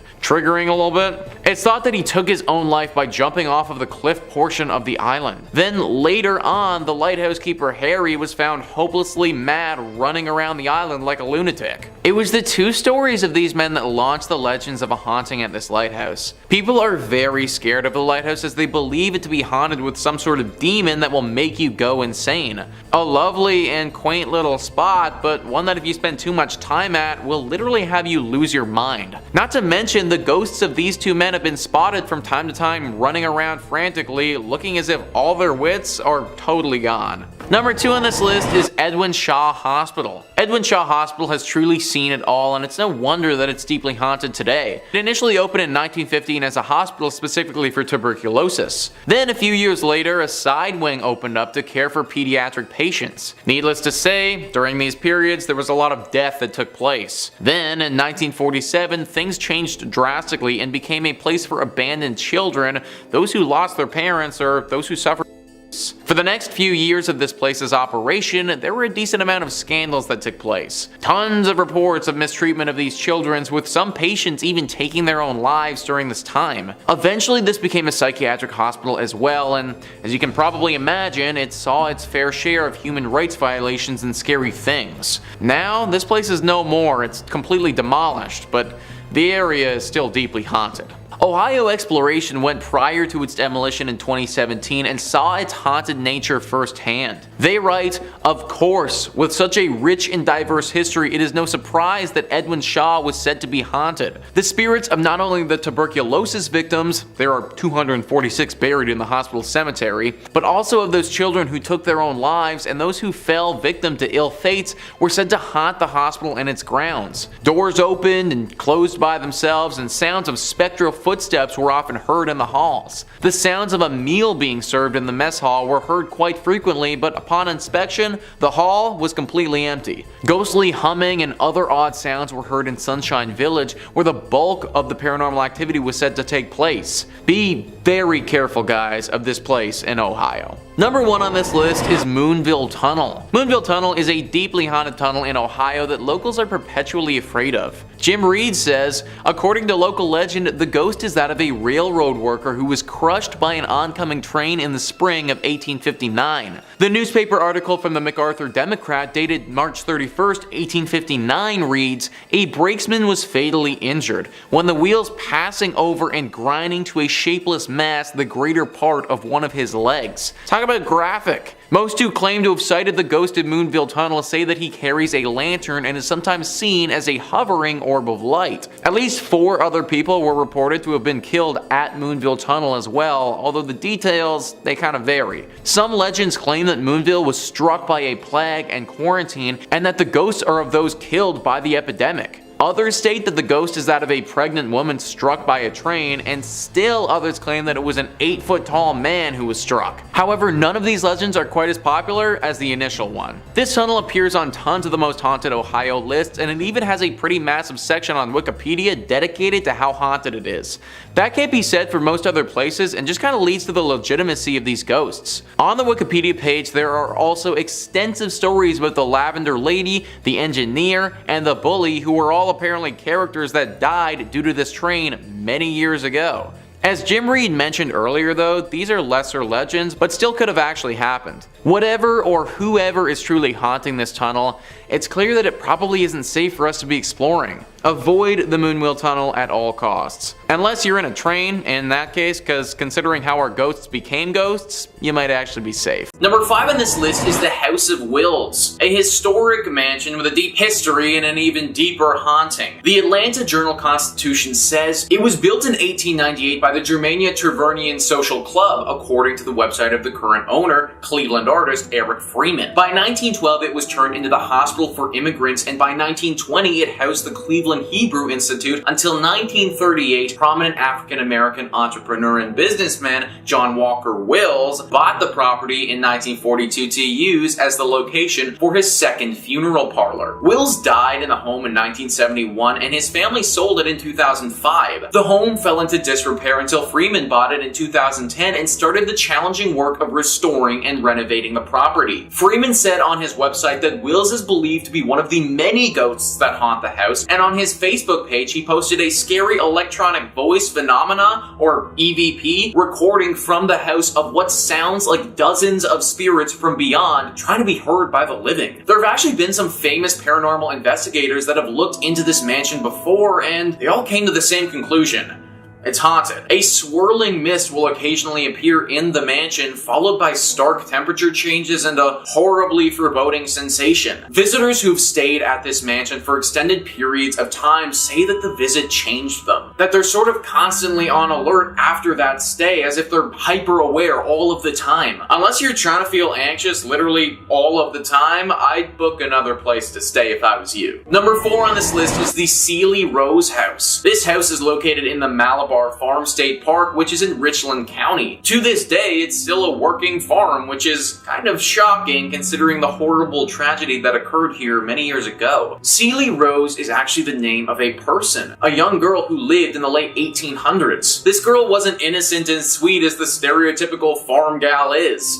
She was evil. There used to be a neighbor house right nearby the Sealy Rose house, and in that home lived a young boy around the same age as Sealy. Sealy developed quite the crush on him and wanted to marry him. It seemed that he liked her as well, and he wanted to do the same. This was all fine and good, except her family wouldn't allow it. Sealy's family forbid her from marrying this boy, and this was what caused her to do what she did next. Sealy wouldn't accept this answer and took it on herself to get rid of the problem, her family. She poisoned them, every single one of them. She did it by soaking flypaper in water and then secretly pouring the arsenic-laced water over the cottage cheese she served them, according to Ohio State Park News. They all died soon afterwards, except for her. This was soon found out by the authorities, and Sealy, being as young as she was, wasn't sent to jail, but she was put into a mental institute. She was there until she died many, many years later. This home is supposedly still haunted by her and the ghost of her dead family, though. Scratches and eerie cracks are heard throughout all the time. Many people have reported being attacked while they're here as well. Avoid this home at all costs if you find yourself in Ohio. Number 3 on this list is the Franklin Castle. This house is actually called the Tiedemann House, but over the years and from the history it has, it's been nicknamed the Franklin Castle. News 5 Cleveland says, known as the Franklin Castle, this Victorian-style stone house has been a witness to history and withstood the development of the West Side. This stone castle carries an American Horror Story type history along with it. The house was built between 1881 and 1883 by a German immigrant, Hans Tiedemann. At the turn of the 19th century, Franklin Boulevard was one of the most upscale residential avenues in Cleveland. Franklin Castle was sold in 1896, just 1 year after his wife Louise died. In the century that followed, the house saw many new owners and new uses. Rumors began to circulate around 1986 that the house was haunted by the ghosts of Mrs. Tiedemann and her daughter Emma, who died before the house was even built. So this one is kind of strange because it doesn't seem like anything terrible happened to these two ladies in their death, or at least nothing that I could find. Most times when a spirit haunts a place, it's because they died in a fashion that was very unnatural. That wasn't the case here, and yet they still haunt the castle. It's a nice home to look at from the outside, but definitely not a place that you should be going into. Avoid it altogether. Number 2 on this list is the Gore Orphanage. Anything that is named the Gore Orphanage is bound to be haunted, and this is no exception. News 5 Cleveland says it's claimed to be one of the most haunted places in Ohio. Located in the countryside of Vermilion, a fire engulfed an old orphanage, burning dozens of people alive, according to long-told tales. For over a century, visitors to the Gore Orphanage have reported strange experiences of glowing lights, chilling cries, and apparitions. Light of Hope was the actual name of the orphanage and was established by Johann Sprunger and his wife Katrina. They moved to the Vermilion area after their 2 former businesses in Indiana also caught fire. Throughout the years, children told stories of abuse, neglect, and slave labor conditions. In 1909, an investigation was conducted, but because the state had no laws or regulations pertaining to orphanages, nothing could formally be done to prosecute the couple. While there's no proof that any deaths actually did occur, there's still little doubt about its reputation for being one of the most haunted areas in Ohio. So not only did this place suffer a horrible tragedy where several people passed away during a massive blaze, but prior to that even happening, there seemed to be so many human rights violations going on. I have no idea how back in the day the state wouldn't have had any laws pertaining to orphanages, but it just shows how back then these operations and children were so neglected. Because of all this tragedy and just general sadness, we have what stands today, a horribly haunted, abandoned old orphanage. Now this is on the list of places not to go, and that's because it is actually very dangerous to do so. The ghosts here are upset, and interacting with them will be a huge strain on your mind. However, if you are feeling strong enough, then I actually do encourage you to go. The only way these spirits will finally find peace is if they finally get the attention from the public that they deserve, something that clearly this place didn't get while it was in operation. And finally, number 1 on this list is the Ohio State Reformatory. This is one of the most famous spots in all of Ohio. It got the public's attention when it was used as the filming location for the famous movie Shawshank Redemption. It also got the public's attention though when it was claimed to be one of the most haunted spots in the entire state. The Atlanta Journal-Constitution says workers laid the cornerstone on what was known as the intermediate prison between the Boys Industrial School in Lancaster and the Ohio State Penitentiary in Columbus for nonviolent offenders on November 4th, 1886, according to the Mansfield News Journal. The building was used as an operational prison for 94 years until 1981, and during that time, there was a good deal of violence, death, and disease. It's not surprising in the least to find out that this place is haunted. Visitors have reported seeing shadows, hearing strange noises and conversations, and experiencing feelings of anger, dread, and sadness. In 1948, the reformatory's farm boss, his wife, and his daughter were kidnapped and killed by 2 enraged parolees outside the prison's walls. But the building itself is believed to be haunted by the ghost of Arthur Lewis Glattack, the superintendent at the prison from 1935 until 1959, and his wife, Helen. The warden's wife died from an accidental shooting, and several years later, the warden died from a heart attack, according to the Preservation Society. The couple's disembodied voices have been heard in the prison's old superintendent's office. A boy is also believed to haunt the basement, where he was reportedly beaten to death, according to the website Mysterious Heartland. So, yeah, I think it's pretty clear by all of this that this place is not the sort of spot you want to be visiting anytime soon. The amount of violence that this location would have seen is just truly abhorrent, and I'm actually surprised that they were able to get through the entire filming of the Shawshank Redemption without some serious ghostly interventions. Maybe it's because they had Morgan Freeman in the movie, and, well,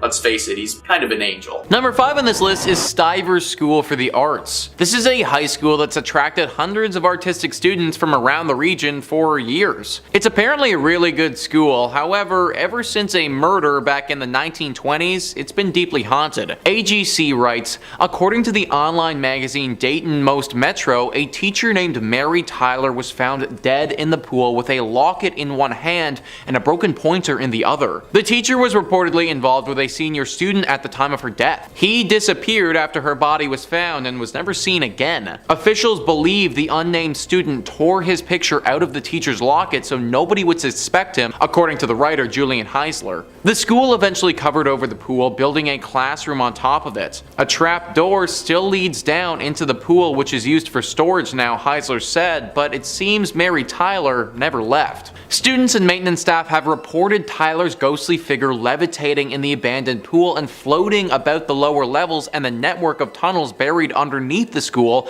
banging on pipes and wailing loudly wherever she goes, Dayton Most Metro reported. A floating dead body. Yeah, that sounds pretty haunted to me, guys. Ever since this ghostly incident, there have been tons of spooky moments reported by students. Lights flickering, temperature changes, items mysteriously moving around by themselves, and things of this nature happening regularly at this school. It's crazy that something that went down 100 years ago still has such a hold over this place, but literally a century later, and we still haven't shaken the ghost of Mary Tyler. Hopefully, the next century is a little bit less scary for the students at Stiver School for the Arts. Number 4 on this list is the Cleveland Federal Reserve. The Cleveland Federal Reserve is where the money is. Now, this isn't a comment on people being haunted by crippling debt, even though that's probably the most realistic thing I've ever said on this channel. No, this place is haunted by an actual poltergeist that you don't want to mess with. Matilda is the name of our ghost in question, and she's said to haunt the vault down below.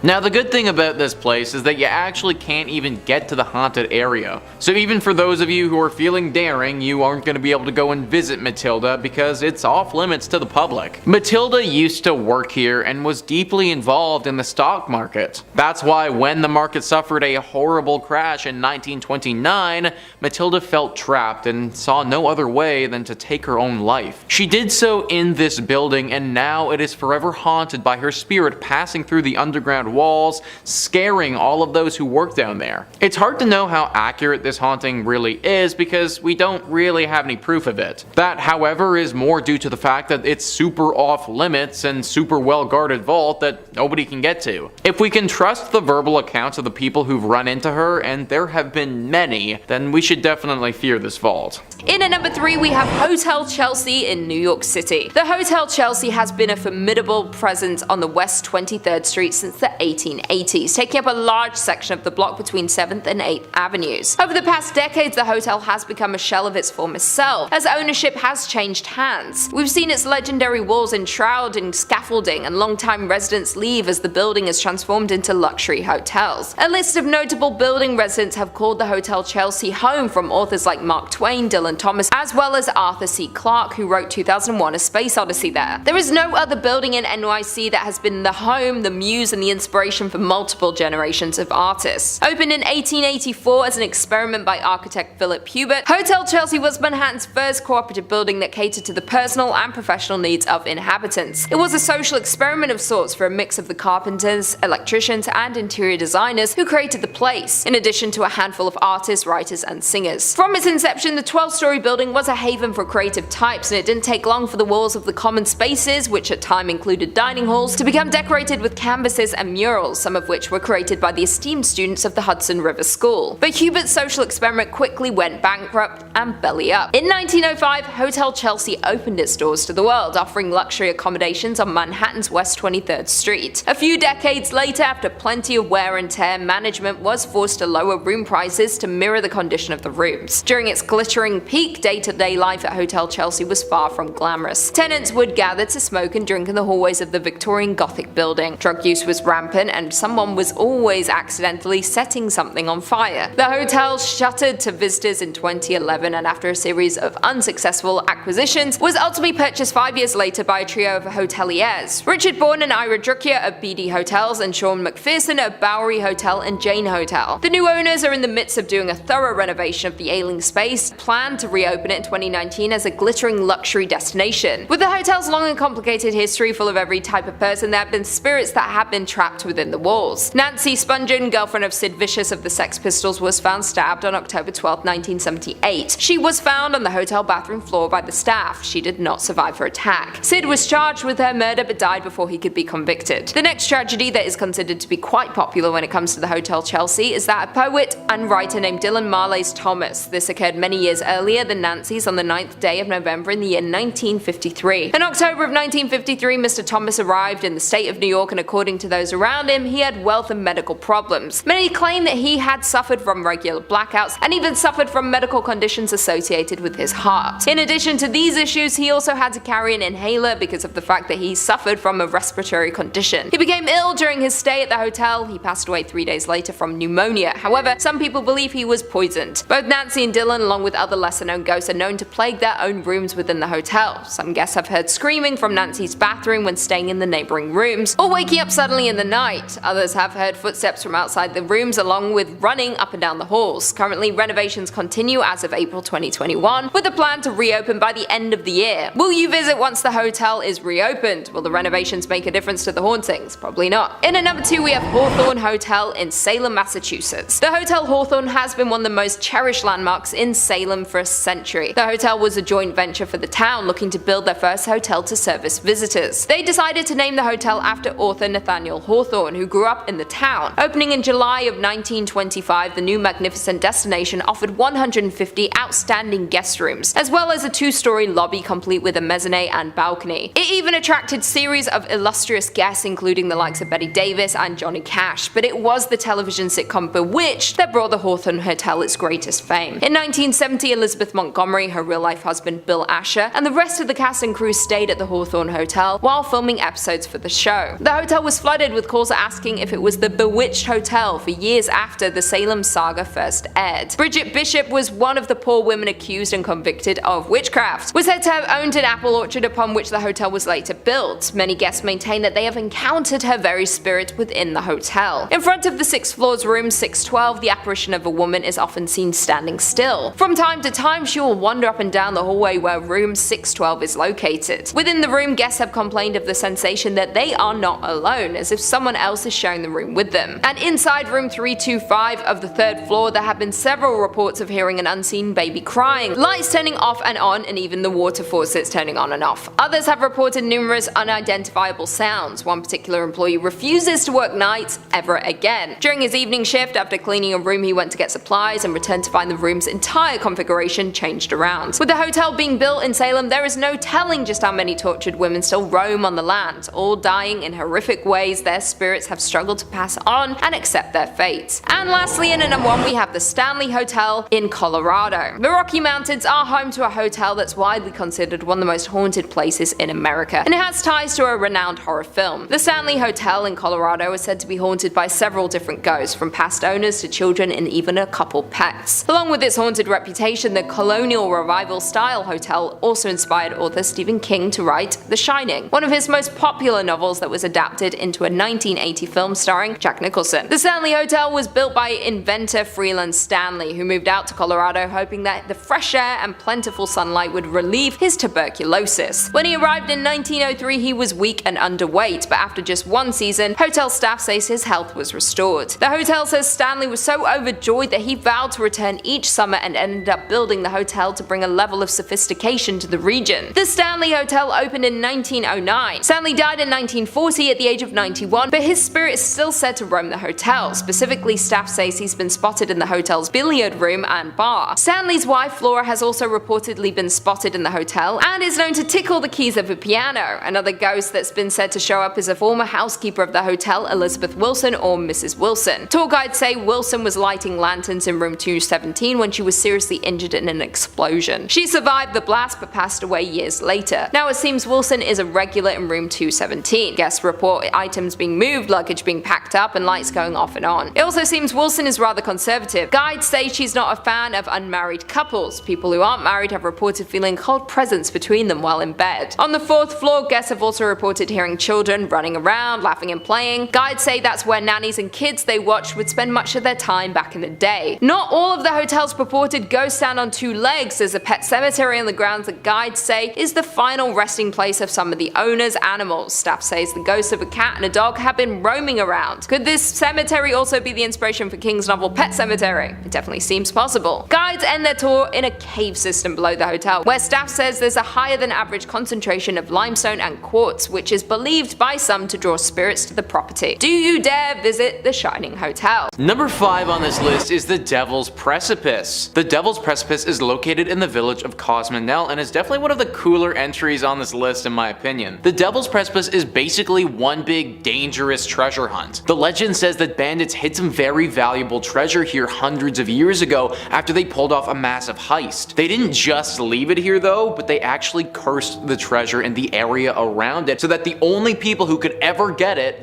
would be them. This was many years ago, and since then this curse has made it impossible for those who are hunting this treasure to ever actually find it. It's said that this area can be haunted by a bunch of different things, and your experience searching for this treasure differs from person to person. It's not uncommon though for those seeking this treasure to completely lose their minds. Apparently these people won't even be able to fully describe their experience after they finished, but their brains will just have gone to complete mush and they're just a shell of their former selves. Some people are lucky enough to not get this fate, fate, but instead come face to face with some bull-like demons. The body of a human with the head of a bull. These creatures are said to guard the treasure and will stop at nothing to keep you from taking it. The luckiest people don't need to deal with either of these things though, and instead just get wildly confused and lost. When someone is approaching the treasure, it's said that a spell will be cast on them. They'll blink and then they'll find themselves many kilometers away from where they previously were. Their bodies just go into this trance-like state and they completely lose all sense of direction, just walking aimlessly through the woods. Oftentimes when they're found, they're completely covered in scratch marks and have no idea what happened to them. The lure of buried treasure is appealing, but it's clear that this is a treasure that just simply doesn't want to be found, and it's going to do anything to stop you from getting it. Number 4 on this list is the Chiajna Monastery. Built in 1780, this monastery is located outside the capital city of Romania. Even though Romanians back in the day spent a long time building this place, it was never really used for anything. It was never properly blessed or consecrated, and because of that, it's been host to a series of unfortunate events. It is now the site of paranormal activity. Only 10 years after it was built, Turkish troops came in and raided it. During their raid, they set a fire in this building and everything burned, but the building still stood. Then several years later, the building and those who were in it got hit with a massive outbreak of the plague, and if that wasn't bad enough, the building was also hit later with a massive earthquake which caused the bell tower to collapse and the bell was drawn away by a nearby river. The fact that there's any building left standing at all is actually kind of a marvel, but due to its history, locals say it's super haunted. People warn you of going to this place because if you do, it's said that you'll get hit with some horrible luck. There have also been sightings of very sickly individuals, assumingly victims of the plague outbreak that happened many years ago. The most common paranormal experience at this place though is the ringing of the bell. The same bell that fell off so many years ago will ring out when there's a full moon in the sky. Honestly, the ringing of a bell isn't too bad and would actually be pretty cool to experience if it was a full moon, but if you do decide to go, then I recommend keeping your distance. You don't want to get a slew of bad luck following you around just so you could hear this one ghost bell. Number 3 on this list is Giamana. Giamana is currently an abandoned Romanian village that isn't doing too hot right now. Everything about this town was nice and quaint until in 1978 when its world got turned upside down. Communist ruler at the time, Nicolae Ceausescu, decided that he wanted to exploit a massive reserve for copper that was close to the village. This copper mine produced incredible amounts of copper and was extremely profitable, but it was at the expense of these villagers. Mining copper creates a lot of waste that you can't just put anywhere. Well, the dictator decided that the perfect spot was the village of Giamana. All the local villagers were ousted from their homes and sent over 100 kilometers away and given little compensation for their houses and their trouble. Then their homes and their village was swallowed up by a sea of toxic waste that's literally still here to this day. Nowadays, you can only see the top of the church poking its head out of this dangerous lake of poison. Before the villagers left, it said that they put a curse on this land. Those with ill intentions will feel the effects of despair and loneliness forever. They'll feel like an outcast from their homes, from society, and from their family and friends. It said that they wanted to make those who came to this place with ill intentions feel how they felt when they had to leave their homes and go to a completely new place with no warning. Make them feel like they don't belong and they're a burden on those around them. This feeling is echoed by those who visited this place, and locals say that if you do want to see this in person, to make sure that your intentions are nothing but kind and gentle. Factor in a whole other reason why you shouldn't go to this place, but it's literally because it's a giant lake of toxic waste, and I'm just guessing here, but I imagine that that's not ideal to be breathing in. Number 2 on this list is Dracula's Castle. This wouldn't be a complete list if I didn't bring up Romania's most famous fictional character and his residence. The castle, also known as Bran Castle, is located in Transylvania, which is also in Romania. It shares a shocking resemblance to Dracula's castle in Bram Stoker's classic novel. Dracula, being a vampire, would walk around his castle walls by himself, occasionally coming out at nighttime to feast on human victims or turn them into other vampires. The character of Dracula is often associated with Vlad the Impaler, and even though Vlad didn't spend too much of his time at this castle, it's believed that this castle is the inspiration for Dracula's home. Now, I should note that this castle probably isn't actually haunted. Unlike the other entries on this list, this castle isn't known for having horrible atrocities take place inside its walls. The horrible tragedies that occurred all took place within someone's mind, and then that person wrote them on a page for all of us to envision. Therefore, in all honesty, I'm kind of breaking the rules a little bit with this entry because I do think that you should go and visit Dracula's castle. There aren't actual ghosts there, so you're not risking any harm befalling you, and you get to literally walk walk through the walls imagining Dracula doing the same thing. They have a restaurant by this castle, they have tons of events there, and they even throw the occasional party. On Halloween, you can go there for a special event and celebrate in Dracula's literal castle. I actually don't think I can come up with a cooler place to celebrate Halloween on Earth than in Dracula's castle, but if you guys can, then comment it down below. However, I don't know what it's gonna take to beat out Dracula's literal home.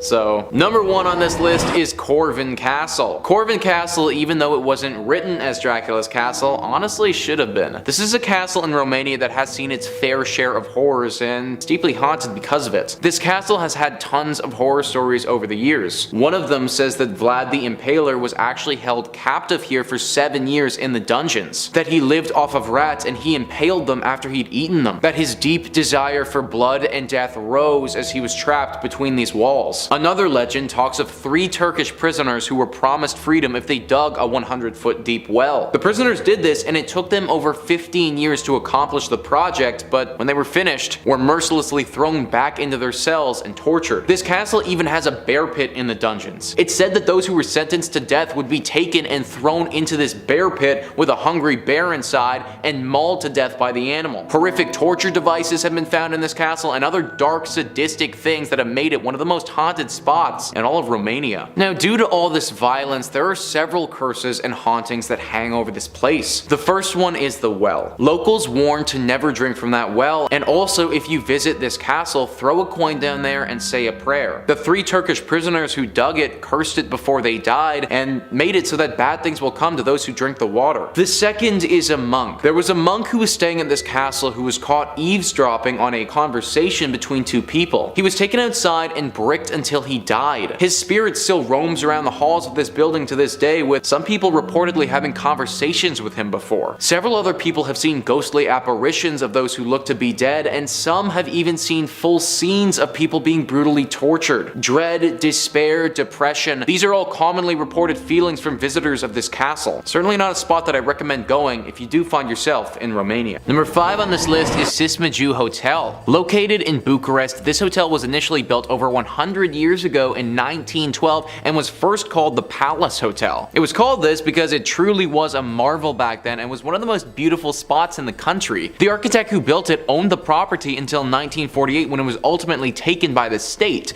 This is where it was given the name that it has today. For the next 20 years or so, the hotel thrived and wasn't only just a spot for the super wealthy to vacation, but was also a spot of parliamentary meetings and other things of great importance. In 1970 though, this hotel shut down. It was simply a side effect of the communist wave that was sweeping through this part of the world, and therefore the hotel was neglected for 20 years until finally it reopened in 1990. It wasn't used as a hotel anymore though, but rather as student housing for the students enrolled in the Academy of Film and Theatre. It was during this phase when Sismaju Hotel saw the tragedy that haunts it to this day. Nelly Bajan was a young student who was staying here during her time in school. The semester had come to an end though, and it was Christmas time when the incident happened. She was one of the only students who didn't go home for Christmas and instead decided to stay in her dorm. One evening she was walking down the hall, and due to some of the lights being out, she stepped into the elevator shaft where there was no elevator waiting for her.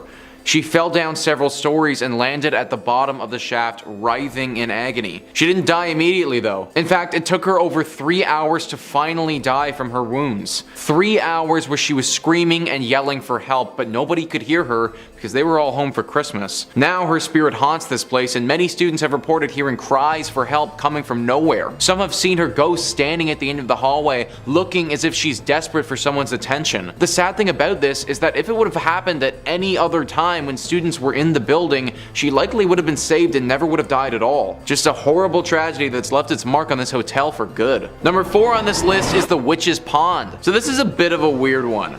The Witch's Pond is a very small collection of water in the Balgal Castle forest that's said to be haunted.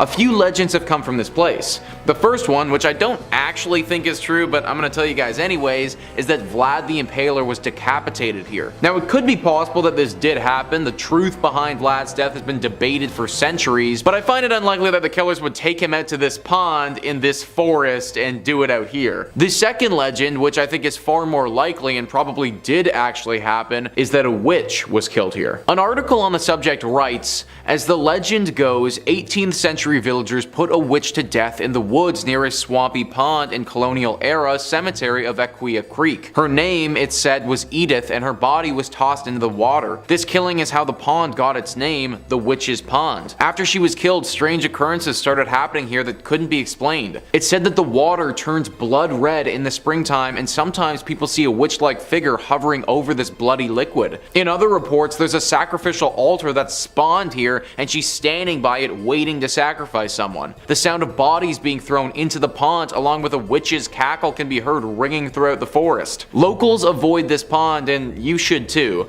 Also, if you think about it, it's just a small pond, so I don't really know why you'd be going there anyways. In at number 3 we have Emily Morgan Hotel in San Antonio. Before the building was built, the grounds of what is now the hotel was where the Mexican forces battled the Texans in the long barracks of the Alamo in 1836. Over 600 men lost their lives on the land that the hotel now lives on. When originally built, the location was the Medical Arts Building. It housed over 100 medical professionals from doctors to dentists. It was even believed to have a section devoted to the care of those suffering from psychological conditions. The building also had a morgue and crematorium, providing for patients and their family from birth to end of life. Of course, with any old building that has witnessed death, the stories about what happened here continue to grow and interest those who visit. The staff and guests of the hotel have shared their stories about weird occurrences at the hotel. These moments of weirdness have led some to conclude the hotel is haunted. One example of this is the phone ringing in the middle of the night. Once answered, no one is there. Room attendants have also told stories of them cleaning the room, then once they go to clean the bathroom, they will re-enter the room to see that the bedding has been thrown around the room. That sucks. Guests have also reported unusual occurrences during their stays. Some have seen hospital gurneys outside of the room when looking through the peephole, only to see nothing there once the door is opened. Elevators will stop on random floors where there is no one waiting, as if it has been called by a spirit. Emily Morgan Hotel follows the traditional superstition of a lot of the other hotels and does not have a 13th floor. What many people do not know about the hotel is on the 14th floor there isn't a room 1408. The room number stops at 1407 by design, and the next room is the Duke's Suite. When you add the numbers 1408 together, 1408, you get the number 13. Hence the movie 1408, starring John Cusack. Great movie, very scary. Coming in at number 2 we have the Bell Hotel in England. The Bell Hotel was built back in the 15th century. It was first established as an inn way back then and has seen many owners and guests pass through there in its time. Many paranormal investigators have revisited the hotel over the years and truly feel that the site is one of the most haunted in all of Norfolk and the UK. The Bell Hotel itself has been a hostelry since it was established some 16 centuries ago. Some of its period features include wattle and daub walls, Samson's Post, Elizabethan wall paintings, a priest's hole, and the original secret passage out of the inn. If you do happen to find yourself at the hotel, avoid the main suite bedroom. It is said that this room in particular is haunted by the ghost of a hooded monk, who either lived or stayed at the hotel in the past, had taken his own life in that very room. Guests have reported the feeling like they're being watched or a sudden unexplained chill in the air. The second most active ghost of the hotel is that of the old landlady Betty Radcliffe. The landlady died when she was pushed out the window of room 10. Her spirit told to never leave the hotel. Guests have reported her walking around at night checking on the hotel as she once did. Some report knocks on their door, but when they open to see who it is, no one is there. These are just the known ghosts of the hotel. After more than 6 centuries in business, who's to know who or what else is trapped within its walls? And finally, coming in at number 1 we have Dragsholm Castle, Denmark. Dragsholm Slot is one of the oldest buildings in Denmark. The original Dragsholm Castle was built around 1215 by the Bishop of Roskilde. During the Middle Ages, the building was modified from the original palace to a fortified castle. During the Count's feud in 1534, it was so strong that it was the only castle on Zealand to withstand the armies of Count Christopher. In connection with the Reformation, Dragsholm was confiscated by the crown along with all the property of the Catholic Church. As crown land during the period from 1536 to 1664, Dragsholm Castle was used as a prison for noble and ecclesiastical prisoners. Among the prisoners were a number of rather famous inmates such as Joachim Ronno, that old gem, who was the last Catholic Bishop of Roskilde and ironically once owned the place, and James Hepburn, 4th Earl of Bothwell and 3rd husband to Mary, Queen of Scots. James Hepburn is the first ghost to haunt Dragsholm Castle. He was arrested when his boat had to stop in Denmark due to a storm for not having the correct identification papers. Some of his past misdemeanors caught up with him in the shape of an influential jilted former fiancée whose dowry he had run off with, coupled with the fact that it was known the English were keen to catch up with him him regarding the murder of his current wife's second husband. The legend says that Hepburn went insane during the 10 years he was locked inside Dragsholm Castle. He spent the time pacing around his pillar until, when he died in April 1578, he had worn a circular groove in the floor that can still be seen to this day. Even though his body was removed from the castle, his spirit remains behind. The ghost of the Earl is heard rather than seen. People report the sounds of horses' hooves in the courtyard, sometimes accompanied by a fully loaded carriage. At some point in the 1930s, while repairing the plumbing, the workmen made a gruesome discovery. At this point, there had already been sightings of a ghostly maiden around the grounds. The tale goes that she was the daughter of one of the many owners of the castle. It would have been totally unacceptable for a lady of aristocracy to strike up a relationship with a commoner, but the young lady, who may have been Selina Bovels, fell in love with the man who worked at the castle. Their secret affair was rumbled by her father, who in a rage not only locked her in a prison cell in the tower, but went so far as to brick her up inside of the wall.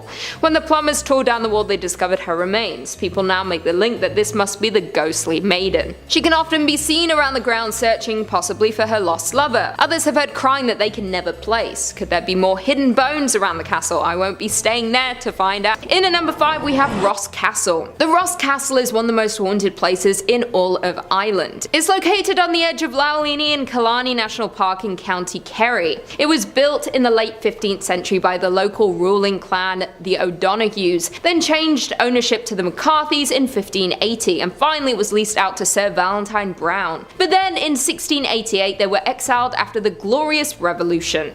The castle then became a military barracks, which remained so until the early 19th century. The Browns never came back but did build the Kenmare House near Killarney. Legend has it that Mr. O'Donoghue jumped or was sucked out of the window of the grand chamber at the top of the castle and disappeared into the waters of the lake along with his horse, his table and his library. It's believed that Mr. O'Donoghue now lives in a great palace at the bottom of the lake where he keeps a close eye on his home and haunts many of the newcomers and tourists that visit the castle to this day. Another story is that in 1536, one of the owners of the castle was Richard Nugent, who was nicknamed the Black Baron, and he had a daughter named Sabina. When Sabina was on a walk along the water by her home, she encountered a man named Orwin, who was the son of an O'Reilly chieftain, who was the sworn enemy of the Black Baron. They chatted for a while and they swore to meet again. Over time they met every day in secrecy and soon fell in love, but they knew they could never be together because of the feud between their families. Sounds like Romeo and Juliet. With no hope for them in sight, they just decided to elope. One night they met again, decided to flee together, and they boarded a boat and started traveling down the lake when a storm came out of nowhere. The waves became too much for them and the boat flipped. Orwin unfortunately drowned because of this. Sabina did survive, but knowing her lover was gone, she locked herself up in the castle's tower, didn't eat or drink until she fell into a deep sleep to never wake up again and finally be with Orwin again.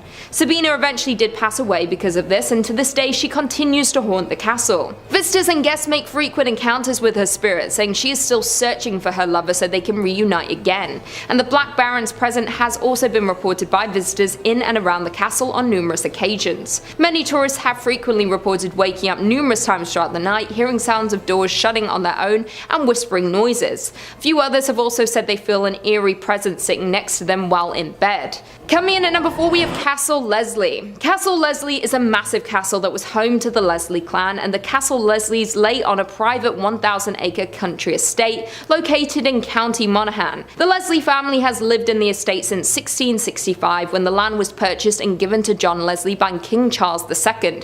So he moved in, and he lived in the castle with his wife, Anita, and family. Many tourists and guests have recalled seeing many unexplained things throughout the castle, but the Red Room in particular was the most haunted of the entire castle. It was the centre of the family life at the castle for centuries, especially because it was where Anita Leslie King gave birth to her daughter Leonie in this room. Many of the family throughout living in this castle claim to see people, hear things and feel ghostly presence in the room. Due to so many people going in and out of the Red Room, it makes sense that it's the most haunted of all rooms in the castle. It's believed that Anita had died in the room, and you can apparently see her and John both walking around the estate trying to find each other and be together again. The castle is now used as a hotel room, and each room is named after members of the Leslie family. So if you ever want to come in contact with members of the late Leslie family, many of their ghosts are seen in their specific rooms, and you can book your stay in any room in the castle, even the Red Room. Not only is it a very popular tourist spot and a hotspot for paranormal investigators, but in 2002 it gained media attention when Sir Paul McCartney married Heather Mills in the church, which is located on the estate.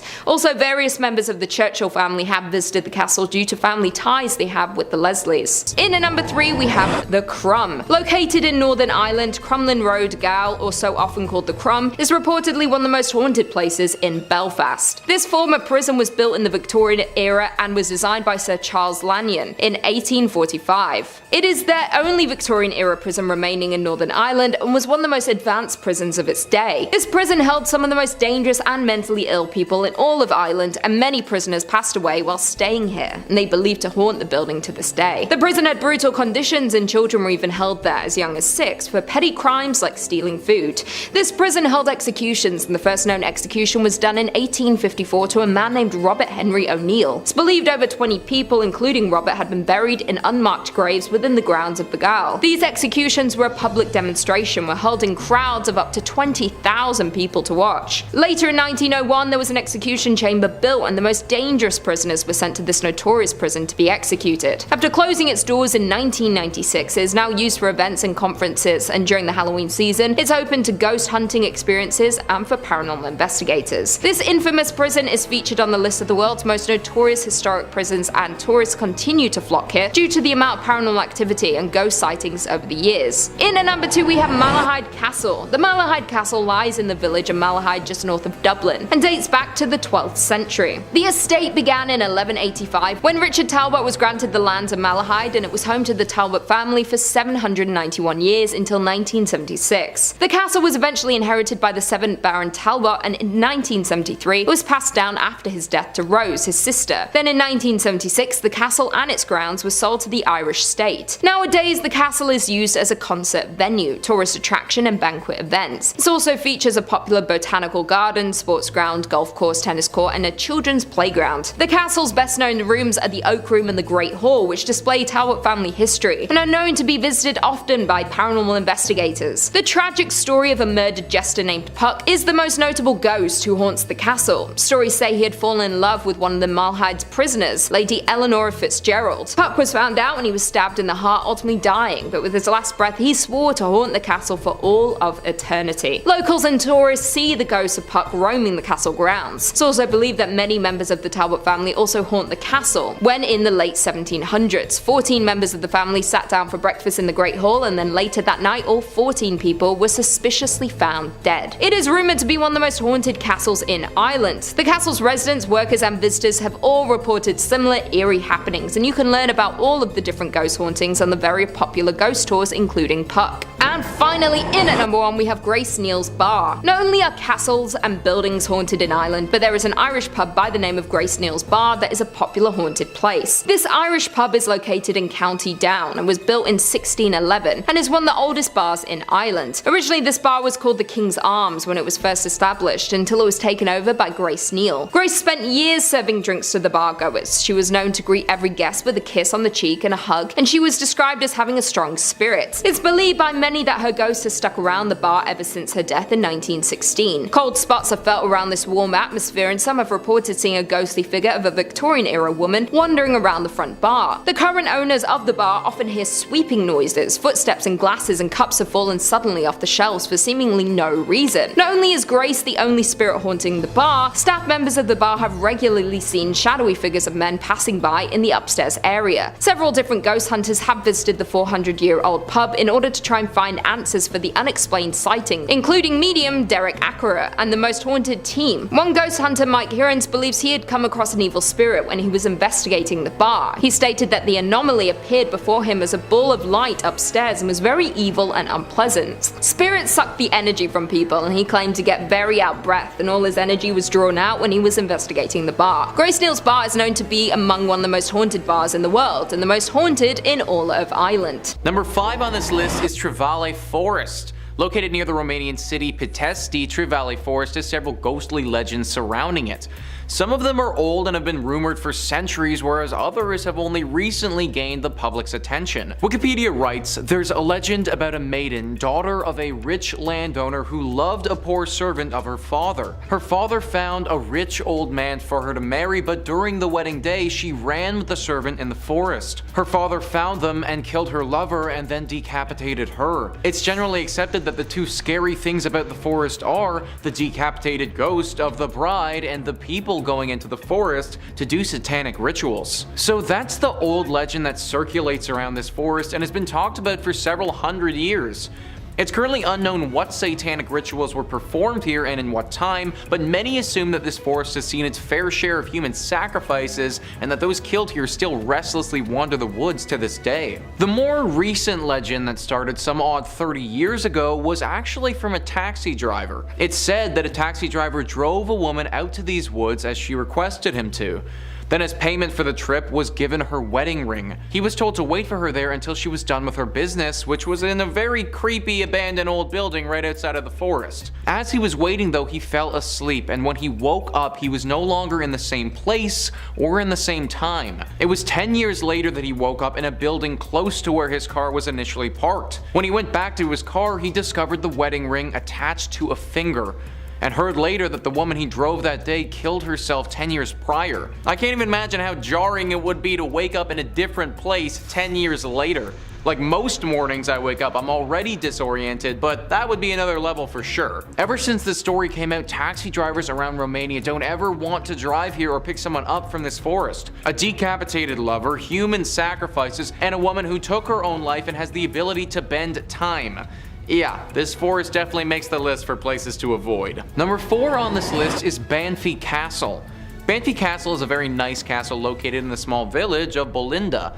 It's called the Mcin Castle because the Mcin family are the ones who own it. Wikipedia writes, dubbed the Versailles of Transylvania, the castle is reportedly haunted by the ghost of a young servant who paid with his life because he revealed that his mistress deceived her husband. Another variant is that the place is haunted by the ghosts of those who died in Mcin during the Second World War, when the castle was converted by the Germans into a military hospital. Legend says that there were often seen sinister shadows that seemed to be some of the soldiers, while through walls were heard strange noises, groans, sounds of footsteps, or indistinct voices. Some personal reports from those who visited this castle before have talked about the first part of the legend. They've said that they've seen the ghost of a young man in his 20s dressed in rags and looking as if he just got beaten. This must have been the servant who revealed that secret about the mistress so many years prior. The one positive about this place is that, unlike some of the other entries on this list, it isn't life-threatening to go here. That being said, some people have said that after they visited this place, they felt an aura of bad juju surround them for a long time. Like this parasite of bad luck and bad energy that's latched on and won't let go. It's a beautiful castle on the outside, and I'm sure that it would be nice to visit, but probably not worth the risk when we're talking about ghost servants and decade-long bad luck. In at number 3 we have Clifton Castle. Clifton Castle is located in County Galway and was built in 1818 for John Darcy, who was a local landowner and the owner of the town of Clifton. He had a castle built for him and his large family while he was busy building up the town, and it's where they all stayed for the next 2 decades. In 1839 John died and his oldest son Hyacinth inherited the estate, but everything went downhill in 1845 when famine hit. As hunger struck, the tenants of the Darcy estate gathered on the lawn of the castle to beg and plead for work or food. However, they couldn't get anything, and many of them died of starvation on the castle grounds. After the family's death, many peasants moved to the remains of the castle for shelter, but many of the poor died here. It's believed that the family's spirits can still be seen and heard on the property, and many of the peasants' ghosts are located in around the property as well. The castle has remained abandoned since around 1894, but remains a hotspot for tourists and paranormal investigators. Many believe to have seen ghost-like figures and hearing weird noises when they have been inside the castle. It's believed you can still see John Darcy roaming in and around the castle looking for food for himself and his family. The castle is also a popular attraction during the Halloween season because of the ghost sightings and paranormal activity. If you're brave enough to visit, you can do so and be joined by a tour guide to tell you everything about the castle, ghost sightings, and history of the Clifton Castle. In at number 2 we have Balgal Castle. The Balgal Castle is located in the county Cork, which is next to the small village of Balvel. It was initially built by the Anglo-Norman Hodnet family, who were an ambitious family who arrived in Ireland during the 12th century. The Hodnet and De Barry families were in conflict at the time, and it resulted in the De Barrys and their allies, the Roaches, capturing the castle for themselves and renaming it Barrymore. Then later on, Sir Walter Raleigh gained ownership of the castle. During the 1800s, the castle fell into ruins after many years of being abandoned. It's believed that a faceless woman haunts the castle to this day, and it's Anglo-Norman Hodnet's wife, Margaret. The story says that she had an on and off relationship with a local lord named Clon Rockenby, who had asked for her hand in marriage on many occasions, but she refused. Clann was humiliated and decided to raise a small army to go to the castle and take Margaret by force. The Hodnets fought back against Clann and his men, and a standoff began for an entire year. When Clann finally was able to enter the castle, he was shocked to see the state of Margaret. She was starved and looked like a skeleton basically, a shadow of her former self. Clann was enraged and smashed her favourite mirror to pieces. Margaret was known for her love of mirrors to remind her of her renowned beauty, and at the time mirrors were a status symbol with the wealthy. After seeing the mirror shatter, one of the Hodnets killed Clann with a sword. After these events, Margaret descended into insanity. She was said to have sought out mirrors constantly to check if her beauty had returned. Apparently there is one stone on the castle's wall which had been rubbed smooth over the years, said to be the spot where her favourite mirror used to hang. Because she never got her beauty back, she now haunts the castle after passing away, faceless, looking for mirrors around the castle. Many tourists and locals have seen the faceless woman in and around the castle walls. And finally, in at number 1 we have Charleville Castle. The Charleville Castle is a Gothic style castle and is located in County Offaly. It was built by Thomas More in 1641, and the estate was passed through the hands of Charles More, Lord Tullamore, who was the grandson of Thomas, and when he died in 1674 it went to Jane, then to Charles William Berry. The original mansion was extended into the beautiful castle it is today. Commissioned in 1798, was designed by Francis Johnston, and was built between 1800 and 1812. The most famous of the ghost scene is that of the little girl named Lady Harriet, who died after a fall off a staircase in the castle. Another ghost scene is Lady Harriet's uncle Henry Walter, who died at the age of 7 from influenza. Although he died in London, his body was brought to Ireland and he was buried in the family vault. The volunteers describe Henry and Harriet as terrible twins, as these spirits seem to be very mischievous, and there is even a famous picture taken in the castle that shows a shadowy little boy. The library that is located in the castle is said to be a hotspot for paranormal activity. People who have visited the library have witnessed a dark shadowy form of an older person on the grounds coming from the door, so the children aren't the only ghosts located in the castle. The Charleville Castle has been claimed to be the most haunted building and grounds in all of Europe. It appeared on many TV shows like Most Haunted, Scariest Places on Earth, and Ghost Hunter International. It was also the location for many movies like Becoming Jane, Northanger Abbey, and The Green Knight. It's a huge haunted attraction and has been visited by many different psychics and paranormal investigators.